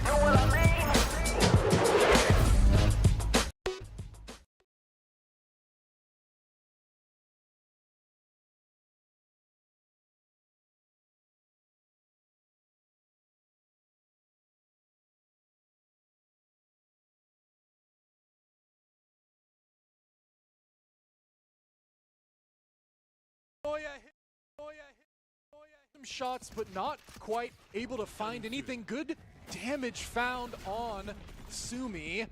Paranoia comes out backside, and it looks like Rust has kind of been left alone for the time being. Sumi gets it, and that's a heal as well, but out backside. We're gonna run into Katao here with the Outlaw, and it could be very dangerous. It's gonna be so sketchy if they choose to face check, and it gets a collateral. Maybe a little bit of a body And block. one more, why not? Right out. Sumi not expected though, but adapted to Katao again. Ivy manages to trade it, and TB's away, grabs the Vandal. It's all on Ivy, but the shots land, and the swing! Ivy! So tense, let him get it, he deserves it, but Ivy shuts him down. An important kill, and out goes the Rolling Thunder. Backside though, two are standing strong, Rust and Crux. Rust caught reloading, is taken down. Good transfer. And a couple of tricky things, especially with the dimensional drift coming out. Combo just phases it and wins. Hits down Sumi. Vivi wanting to trade it back, has to make a play, catches the back turned, goes for it, and the shots are found. No damage taken, flawless. In a game this close, Katao might ult here. I wouldn't be surprised to see it come right out.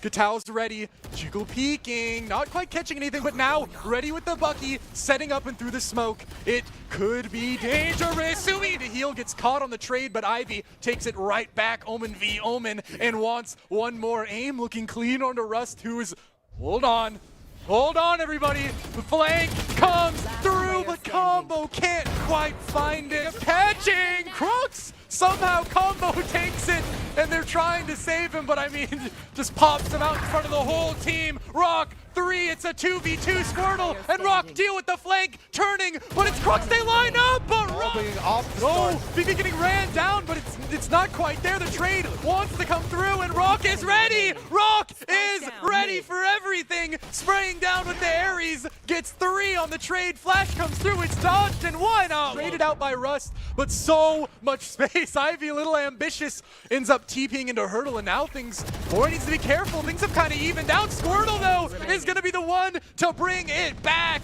and swinging for more, gets the third. Wants to up the pace. They're going with pace-stopping weapons. They've got the Odins at the ready, and Sumi's gonna be the first one in. Vivi with the support, and they have everything accounted for. Katao stuck in the corner. He will arrive soon. Rock knows. Wall tripped now, has a chance to fight it, but playing it so well, Procrastinator doesn't want to give a chance. Instead, let's Showtime walk up and deliver. Bishop, Kelly, side A, but a crossfire is already here. Stun comes through. Azen's walking up though. Vandal out, Procrastinator, and Azen, the ones to hold, and they are gonna hold okay for now. The Bucky singing, but Rock has an angle, but doesn't quite trust it. Paranoia hits Sumi into heaven, looking for an angle, and Cold caught off guard. An aggressive play with 30 HP and a rifle. Ill-advised, but Sumi.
State Esports Arena for one final hurrah of action for this incredible fall major. Thank you, of course, to Idaho Air National Guard for bringing all of this. It's been incredible, and we've got a final little kind of party game-ish death match with a lot of players from each team. And who do you think is gonna be a standout performer? I mean, I feel like it's kind of obvious to say the Boise State players are who I am rooting for. Rooting? Or not rooting, but like that's who I would bet on, I guess.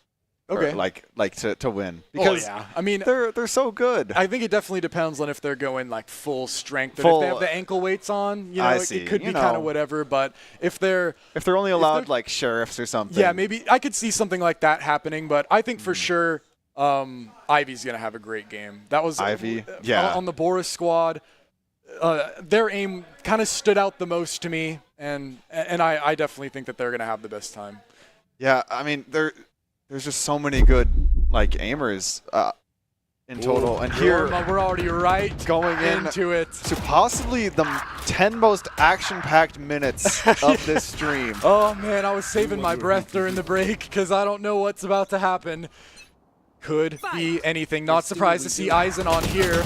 Ooh, right into it. His teammate Bakery, the one to take him down. Daimyo, swinging heaven, wants to get some of his own, but of course, Deathmatch is a crazy action pack. Lots of different angles to find. Bakery through the top. Oh, almost gets one onto Kioro, but instead it's combo from behind. Now the fight is Bakery's. Daimyo getting lots of kills, kind of running around amok right now in T-spawn, getting everything. Crouch walking, Gatao is pulling out all the stops. Prestige and Daimyo actually getting taken down. Crux manages to get it. Daimyo is still, wherever he is a dead zone. So far, very even though. 7 kills, 8 now for him. Some clean shots from Daimyo. And he just keeps it going. I think you can just notice a difference in how he's playing. Him and Prestige, they're like controlling an area of the map. Instead of kind of running around looking for kills, Prestige is playing this and actually gets one onto Bakery. A nice little shot. Him and... Ooh, another quick adjustment. Him and Daimyo are tied for the top spot. Combo, nice moves, actually sauces Daimyo. What a play from him. Daimyo gets it right keeping back. up with them. Yeah, Combo is right on their heels. They're starting to run away with it a little bit more, but Combo impressively high amount. Crux trying to, ooh, Daimyo, that's the kind of movement that sets you apart as he gets 5 now. Make it a 6th. He gets his get back on Combo, and he's starting to run away with the lead here. Just looking around, back to Bakery, walking up. Can he catch Prestige off? But we'll never know. Ooh, and the Spectre is coming out. A bit of experimental technology here. Daimyo with a clean shot. I'm pretty sure the Neon is Bishop Kelly's coach, by the way. I'm pretty sure that's the BK coach. Combo is still keeping pace. Aizen as well, also on their heels. Prestige shuts him down right as I say that. Sumi not making too much noise here so far, but looking to get active. Daimyo quick adjustment, showing his stuff. 23 for him. He's taking a comfortable lead in front of Prestige here. Ooh, Prestige hears Aizen and shuts him down. Ooh, nice trade from Combo. Still 14 for him, 14 for Aizen. Sumi's trying to get into this one here. Yeah, I'm seeing what you're talking about, how Prestige and Daimyo kind of just spawn in and fight everybody that comes at them in an area. They don't look for the fights. Yeah, they hear him. They're playing smart. See Daimyo playing his audio, but Aizen doesn't let him get that quick adjustment and pre-fire in the other. Aizen's ready to play. He wants to show his stuff. Prestige catching up now, closer and closer to Daimyo. And Prestige just got a pentakill just earlier. And another, he's now 1 off, right on the heels of his teammate. Combo is now getting some kills too, and Gatao is actually making some noise, catching up with the rest of the pack. Prestige still going strong, but Gatao finally shuts him down. 30 for both of the Boise State players. 33 make it for Daimyo. The Blancos leading. Ooh, Prestige with yet another, and Daimyo finding 5 there. Sumi lines it up. ADS is found, but now only 5 more for Daimyo. Running this lobby thus far, Prestige has a chance to catch, and here he goes in one taps, 2 of them to even the score up a little closer. 1 off, and Aizen is trying his best, but he's still 10 behind. This is going to be between Prestige and Daimyo. Prestige finds it, so does Daimyo, keeping pace with one another. Aizen now an ace for him. Aizen is starting to show up, but Daimyo is so close, only 3 kills off. Prestige versus Daimyo, that could decide it. The decider, 38 for Daimyo, so close. Aizen manages to get a 29 for him, and Prestige has a chance. 1 kill now remaining. that Daimyo's dead, but he's back, and he's shooting. 1 more for him. Can he find it? And Daimyo takes it with Prestige second, and Aizen a close third. A very close third. Actually, oh, and here goes the other game right now. Ivy, who I was talking about, making something happen. Kayagi, great player, Valorant Blue, of course, getting active. Desire as well. And Master, actually not at the top right now. It's interesting, lots of talent in this lobby. Melatonin getting 2, Vivi as well. This is a competitive game for sure. Less players make the fights more intense. Ivy gets 1. And it's still Melatonin on top here. Gets another, only 10 more for him. Ooh, and he is just running mid right now. Master finally getting a few. And Rust trying to make something happen, but caught unaware by Ivy, Vivi as well. 32 for Melatonin, still getting so much done here. Ooh, Rust. Nice kill on the Kayagi sneaking up on Ivy, but Ivy's quick for it. Unable to find the shot though. Good angle. May is so high, but since we've been here, hasn't been able to get anything. Melatonin is fully running away from it. No one can get him out of mid. Trying so hard, but his aim is on. But May shuts him down to the judge of all things. 34 for them. 28 now. May is trying to clean up quick with the Sheriff, but Kai gets it. Melatonin, here's someone backside trying to find it. Knows he only needs 5 more for the win and handles that transfer quick onto Master. Only 3 more, a comfortable lead in front of everybody else. What more is there to do? No one can stop Melatonin right now. He's going in. Only 2 more kills. Ivy, it might be next up on the chopping block, but May shuts it down and is with 4 is now on the heels, but it's only 1 more for Melatonin. The Grim Reaper looking through mid, and Ivy is the victim. Good win from Melatonin. And these games, I mean, these are getting pretty competitive. They're keeping close. Yeah, they're keeping, like, I thought it was going to be a lot different, but no, they're like kind of running up right next to what the collegiate players are showing up with. And we have actually a top 5 plays of each lobby before we get into the next. The top 5 of each lobby will go to the next one. Okay, so now, actually, sorry, I was mistaken. I thought we had top 5 plays, but instead, top 5 players. It's top 5 players qualify and move on. So lots of Boise State talent, but Ivy and Vivi are Bora players, both qualifying, as well as, of course, Prestige and Daimyo, another lobby, and Aizen as well. Aizen and Gatao, there we go. Nice, and showing combo. It in combo as well. Yeah, I mean, I could have guessed these play. I'm not even gonna lie. These are who I kind of expected. And shout out to Aizen, man, because of course every player is gonna be like, yeah, I'm gonna be Radiant, but he's keeping pace. Yes. He's keeping pace with the Radiance. He's actually keeping pace with the Radiance. It's one thing to say you want to be Radiant. It's another thing to show it. Ooh, and now this is the big boy lobby. We've kind of filtered out a lot of stuff. We've taken kind of the top from each pool, and now it's going to be a crazy competitive one. And I love to see people trying as hard as they can in deathmatch. It's like, it's just a fun thing. You don't get to see it very often, but it gives you a lot of situations you don't see in a normal game, like Daimyo hitting those crazy 4 flicks at the same time. You don't really see that a lot in normal games. Yeah, it's fun to see like a display of talent like that. And thank you, of course, to the Idaho Air National Guard for putting all of this on tonight. What if you could pursue college or your dream career while serving your country and getting amazing benefits. The Idaho Air National Guard, just 1 weekend a month, 8 months out of the year. You'll get tuition assistance, signing bonuses, health care, zero-down home loans, and high-tech job training, all while keeping your civilian life, job, and goals right here in Idaho. Whether you're studying, working, or building your future, the Guard enhances it all while giving you leadership skills and lifelong connections. Ready to have it all? The Idaho Air National Guard is your pathway to education, career success, and purpose. And I think we would be remiss if we didn't make a prediction. I mean, come on.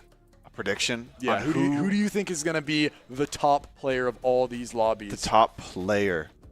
Well, I'm going to say... Okay, I just heard. That's crazy. It's a good call. It's a good shout. Good shout. Prestige. It's a solid call. It is a solid call. I have to say though, Melaton was like I think thoroughly in the lead in that last one. But was that a result of the lobby being? I'm not sure. I mean, competitive. I don't know.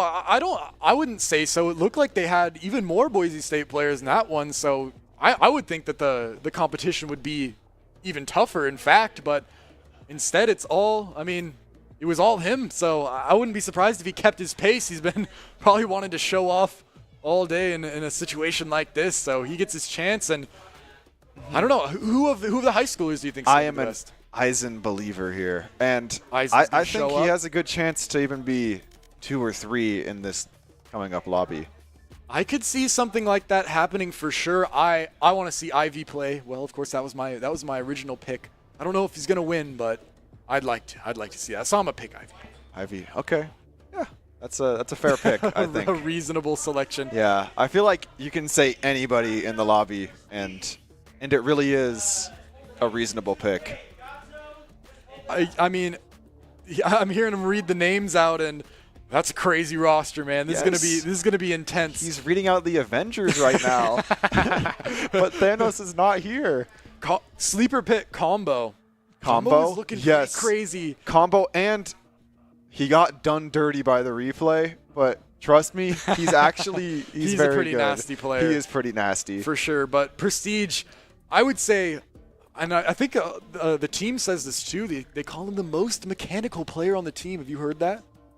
I have not heard that, but I believe it. Deathmatch is when you would show something like that. So I'm sure he wants to show up and prove that he is the aim king. But I mean, this could be anyone's game. I don't know. Yeah, we're kind of in the exact same spot. I feel like it really could come down to anybody just popping off. For sure. I mean, I think it's definitely interesting because I think the map honestly depends a lot of it as well, because some players, I mean, genuinely some players are better at aiming long ranges. So if it's like Breeze or something, right? Like, you know, there's actually tactics that could go into trying to win deathmatch, right? Like I was saying, like area control instead of just running for kills, because the more you run around, the more you're opening yourself to other angles versus if you stay still, people are going to come to you. And whatnot. And I don't know what map we're on, but... Ooh, I heard there's a prize for the highest rated non-Boise State player. So oh, okay. A loot box. And I think if I wanted to see a map, I don't even know. Oh, would Split not be the craziest? Split, yes. Oh, you can my play the gosh. judge. Split would be so nasty. Oh my goodness, all close. And I actually think Split would be the best map to see. Quite silly. But for sure, like I think any map they've got to be ready. And now you're gonna see some crazy. You've never seen someone try hard in a DM as hard as you're about to see these high schoolers play for their loot box, man. Hey, the loot box generation. I have another question. Do you think Daimyo is gonna be able to resist the urge for a knife kill? Ooh, I don't know if he's gonna be able to get one off. Yeah, it does. I think it's tough because normally, you know, in his game, he's like a shark. He circles the water and waits for like you till someone to be blind, but. I don't know. No one's really gonna be out on the table like that. In the open. I think also he's gonna be trying to get everybody here. After what we saw last time, yeah. I thought for a minute, you know, like maybe they go like just kind of shenanigans, take it easy, but no, they're locked in. They're making these kids earn it, and they'll like have tomorrow's their lunch depends on it. It might. It does. Maybe it does. I don't know what standard he holds himself to, but oh man, I think it's definitely interesting. Like, what you said about there could be a possibility you could use more guns than just a rifle. Like, Yeah, there's if that's the angle you want to. I don't expect anyone to, just because like you can't risk it with the loot box on the line, but like, it is potentially possible. It is possible to go shorty op, just sit vent and like oh my try gosh. to just do something crazy. I see the vision is the problem. Yeah, I'm interested. It's definitely interesting because you just don't think of deathmatch as like, you don't queue every game like, oh yeah, like I wonder who's gonna win this one, right? Like it's not something you normally watch. So you have like it's just a whole different dynamic. Yeah, no, you have like music playing in deathmatch or no audio or like, your LeBron highlights are playing on the second monitor. Doing something watching a movie, like. It's never this serious. Yeah, you're not normally warm going into the deathmatch, but now we're gonna get to see what they can do, and what a chance for Eisen too, man. Yeah, to get to show off. Yeah. I mean, man, this guy loves the camera every time. Every time he's on. I know. He has to make a play. He's just a content generator. We love him for it, of course. Loading it up, I mean, yeah, I don't know. I think the problem is, I think it's really smart to just camp, Yeah, like sometimes you'll be in deathmatch, people will be like, wow, you're such a weirdo for playing off audio. And it's like, first, it's not that serious, but also, it's like, come on, but what are we talking about, when people start complaining about something, it usually means it's a good strategy. Yeah, so like slow walking and the stuff that normally like you gentlemen's agreement not to do, like, man, in the loot box. The loot box is there? The loot box on the line? Like, no holds barred. The gloves are off, man. When it comes, oh, look at that too. I see Riley's carrying it. You can see it on the camera. Look at this. Oh, this is some crazy stuff. This is the loot box. Oh man! Instead of the pumpkin, trading out the pumpkin, you're gonna want to play for that. It's on the line. Angelic sounds playing. I can't wait to see what's inside, and I'm sure the players can't either. Ooh, there's some drip. Oh, you know they like that. Oh yeah. Clothes. Or the drip generation as well as the loot box generation. Riley's in touch, man. He is. He truly is. It's drip or drown out here. It's covering. It's covering both of us on the cam. It's fun. It's showing what's really important here is the box, not you. Get out of the frame. Hey. Here, I'll sit up more. It is also a lot of non-stop action too, and we're finally getting our prayers have been answered. It is split. Thank you, production. And May as well, a sleeper pick, third place in the Breeze match as we get into it. For all the marbles, all the loot box, 6-7s in chat. You can tell what kind of game this is going to be from the get-go. Business only. Is that the broadcast? Wait, why is Spec saying 6-7 back? Hold on, everybody. Let's wait a second. Melatonin, interesting start here. As I noted, he has the most space he can control if he gets... Ooh, nice shot. That sets him up really nice for the future. And Aizen as well, holding heaven. Really good for both of those players as they get a lot of space to work with. Mello, in fact, just running it down.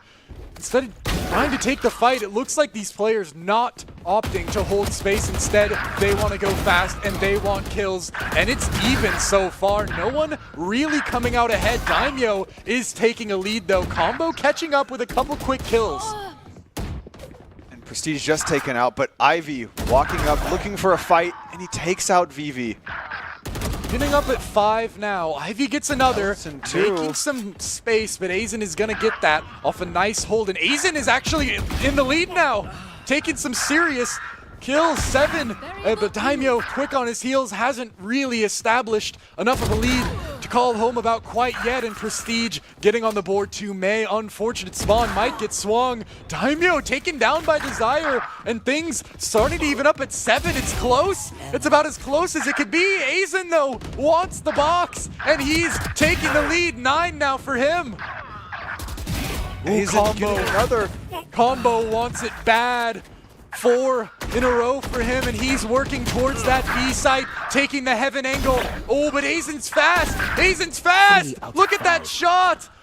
Oh my goodness, 13 taking the lead. Daimyo sharking on the B site. Just being everywhere. Melatonin almost doesn't hit it. Aizen is moving different this game, but Daimyo slowly catching up. Combo in second place, only 3 behind. potential loot box candidate is getting ever closer. Ivy, good swing. Doesn't quite take it though. Mello is fast. Aizen is setting himself apart as we go. Ooh, an interesting game of Pearl. It's a little empty. Everyone's kind of grouping towards mid, and Doc with has the the op. operator. I mean, unfortunately, he's about to get ganked, but he hears it quick. And I think he thinks it's hold the scope. He doesn't quite know the controls. And Ray takes down Doc. The production game as we're back to Aizen is still in the lead, and Combo is caught up. Combo is even now, taking the lead. It's 2 non-Boise State players actually in the lead. I can't believe it, and Combo is in the lead now. 18, 19, almost gets the 20th. He's just unfallible. Ooh, but he can't quite hit that. Prestige re-peaks, timing is bad, and Aizen cleans up as well to bring it 20 even for each team. 3 out of 5. Aizen now with a slight lead. Unable to find anybody to fight though. Oh, he's got a chance now. Normally so quick on that angle, but Combo gets it first. Taking all of those kills, 22-21. It's so close. Daimyo run and gun. Styles a little bit perhaps on his teammate. Aizen walking through, 21 for him still. Combo starting to take the lead unless Aizen can say anything about it. Ooh, Prestige, quick kill, shuts him down and lets Aizen get a chance if he can find anything towards mid, but it's empty for the most part. Here we are on the leader. Combo gets taken out swiftly, and Daimyo here to kill his teammate once again. Aizen, ooh, not quite there with the adjustment. Daimyo now taking the lead, his rightful place, but Aizen wants to fight for it back. 24 across the board. Combo hitting some shots, but Desire shuts him down. Daimyo now in the lead. Aizen fighting right back. Combo not able to get kills for a couple lives in a row, starting to lose his touch, unfortunately. Ooh, but he gets it back just in time to take down Prestige. Combo lurking up. Daimyo takes him out fast, securing his spot in first. And back on the production game.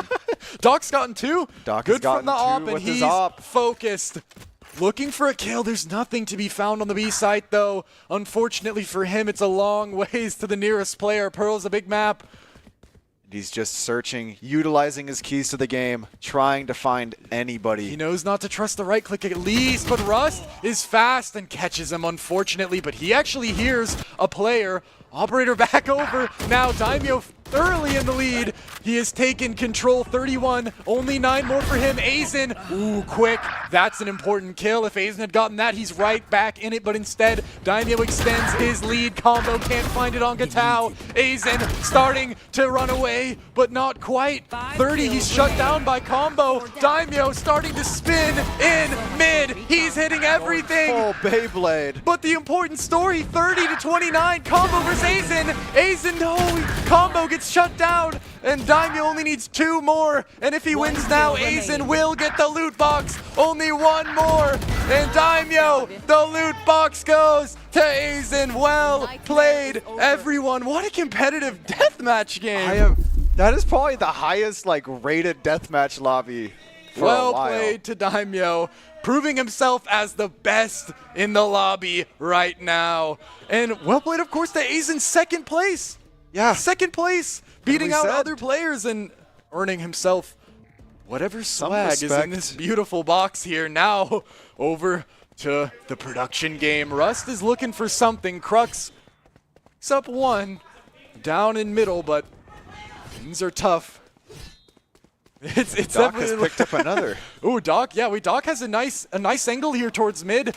He's got something set up if he can just get the shot off. He doesn't know just how close this jet is to him. Here's the jump, looking for it, lines it up and knocks him down. Cheeky angle, and 1 more could be delivered. He's locked in, ready to go. Rust is gonna peek. Is he quick enough for the adjustment? Doc flicks, and sprays. Takes down Crux on a nice kill streak in mid. two-piece Lockdown. You can't come mid if this man is here. On to Crux with the glowing skin. Top frag of the lobby. Showing it off a little bit. Hurdle Taking down Tater, and Doc has an interesting angle here in spawn. Takes the swing. Out he goes. Classic. He used the right click. Ooh, you never This is trust not it. Oh, like you, goodness. This is not what you like to see. If anyone wouldn't be right-clicking, I would have expected it from him. And now he's in a tough spot. While to go until the next teammate. But Rust, good swing out mid, wants to take control. Whoever holds mid is bound to get the most kills. And Doc knife out, pulls out the Vandal, but it's not quick enough to take down Hurdle. On to Crux again. Getting shot by Doc. A cheeky kill for him. That's he his loves spot. that window angle. His position, able to shut him down. Hurdle goes for it, but it's Tater instead. Coach versus coach. Ooh, swing, and it's good, but Doc takes it. Headshot. Beautiful shot from him, and Crux trades it, though. Doc might have to face off with Crux and Spawn, but instead Crux goes a different way. It's going to be Hurdle and Rust facing off, and they know each other are there, I think, but maybe a little bit afraid to peek. Hurdle just lets him go. Doc respawns, might peek into this. This isn't good. Knife out, spots it, able to tuck around the corner and get a re-peek. Knows where Tater is. Flick is up, but it's instead has to get it onto Rust. Doc, good movement, repositions, gets the Vandal out, holds, but unfortunately it's Tater all the way. Gets both, the third party. Crux tapping, and finds it. Establishing their lead with a minute left to go here. Doc holding his famous angle here on Pearl. Crux, nice peek onto Hurdle. And Doc is creeping through, spots Crux, but Crux is ready for it. And now, increasing the lead, all Hurdle can do is become another victim. 1 minute left, and Crux is running away with it now. 7-kill lead. It's going to be hard to beat that with 50 seconds on the clock. And we are so locked in. Spectre Spray finds Crux in mid. Doc has an interesting third party here if he pushes to move towards mid. But actually, it's going to be the fight against Crux. Knife out, and he's lurking. You never know who could be around the corner. And this time it's Doc to shut him down. 8 for him so far. The Grim Reaper of the Pearl. Boise State B 15 seconds left. Crux pretty much in an unattainable lead at this point. Everyone going for their last couple fights, but it looks Doc, like it's here's going to be Crux. Crux all the way. Doc versus Crux in spawn. He's behind him. Doc pops out, running out on him. Knife out. Good try, Doc, but unfortunately Crux will not be denied, and he takes the game. Doc was getting active there in top mid. Nice. Good game. Good. Doc was playing well. He was playing a cerebral style. Yes. We hadn't seen a lot of that today. He was playing a bit more of a lurk bit kind more of style. strategy in the deathmatch. That was fun. Yeah. That was a lot of fun to watch. I like those. That was a lot more competitive than I was expecting. Yeah, it to be. I was expecting it to be more lopsided, but it was really even. Like I am shocked how uniform the kills were. And it looks like Eisen has taken the victory, at least for the non-Boise State players. Daimyo got the real, or not the real victory, but the deathmatch victory. Deathmatch Eisen screen gets victory. the loot box victory. Great play from him. He's the biggest winner tonight. Yeah. I mean, he got the grand championship and the loot box. I mean, what a combo. Just a full sweep. And here he comes too, looking to get his loot. Let's check it out. Hey, good game from you, bro. Hey, nice job. All right, check it out. Let's see it. It's got some weight to it, bro. Some weight to the loot box, yeah. Ooh. Okay. Ooh. Nice. I like that. Some swag. What else? Okay. Okay. I can tell you drink a lot of that. What does that mean, Zach? It means he's tough. He's strong. Oh, he's strong. And I see. Candy. Okay. Okay. Ooh, oh, a chain. You gotta put the it Cuban. On. The Cuban link. Nice. Oh my. Looking stellar. A chain's clanging. Ooh, even more milk. Wow. Nice. Thank you very much. Good stuff, man. Good game. Nice job. You're playing great. I mean, we say you're the biggest winner tonight. You get the grand championship. And how are you feeling? I don't know if they can hear you. Like $1 million. $1 million. And you've also got some loot, some hardware to take home. I mean, great stuff from you. Good game. And, I mean, sure we'll be seeing you back here in due time. So, good stuff, man. Yeah, get your loot, man. Good stuff. Yeah. Yeah, you got to take the box. I mean, it's the loot box, right? Well, BK completes the the prize sweep today with Eisen taking home the individual prize. And wow, I mean, a great showing from them. Great showing, of course, from everyone who decided to show up today. And it was a great overall event, a wonderful time. Thank you, of course, to the Idaho Air National Guard for putting all of this on. It was it was just a great event. Yeah, this was just a splendid time. It was just some really fun games. Like,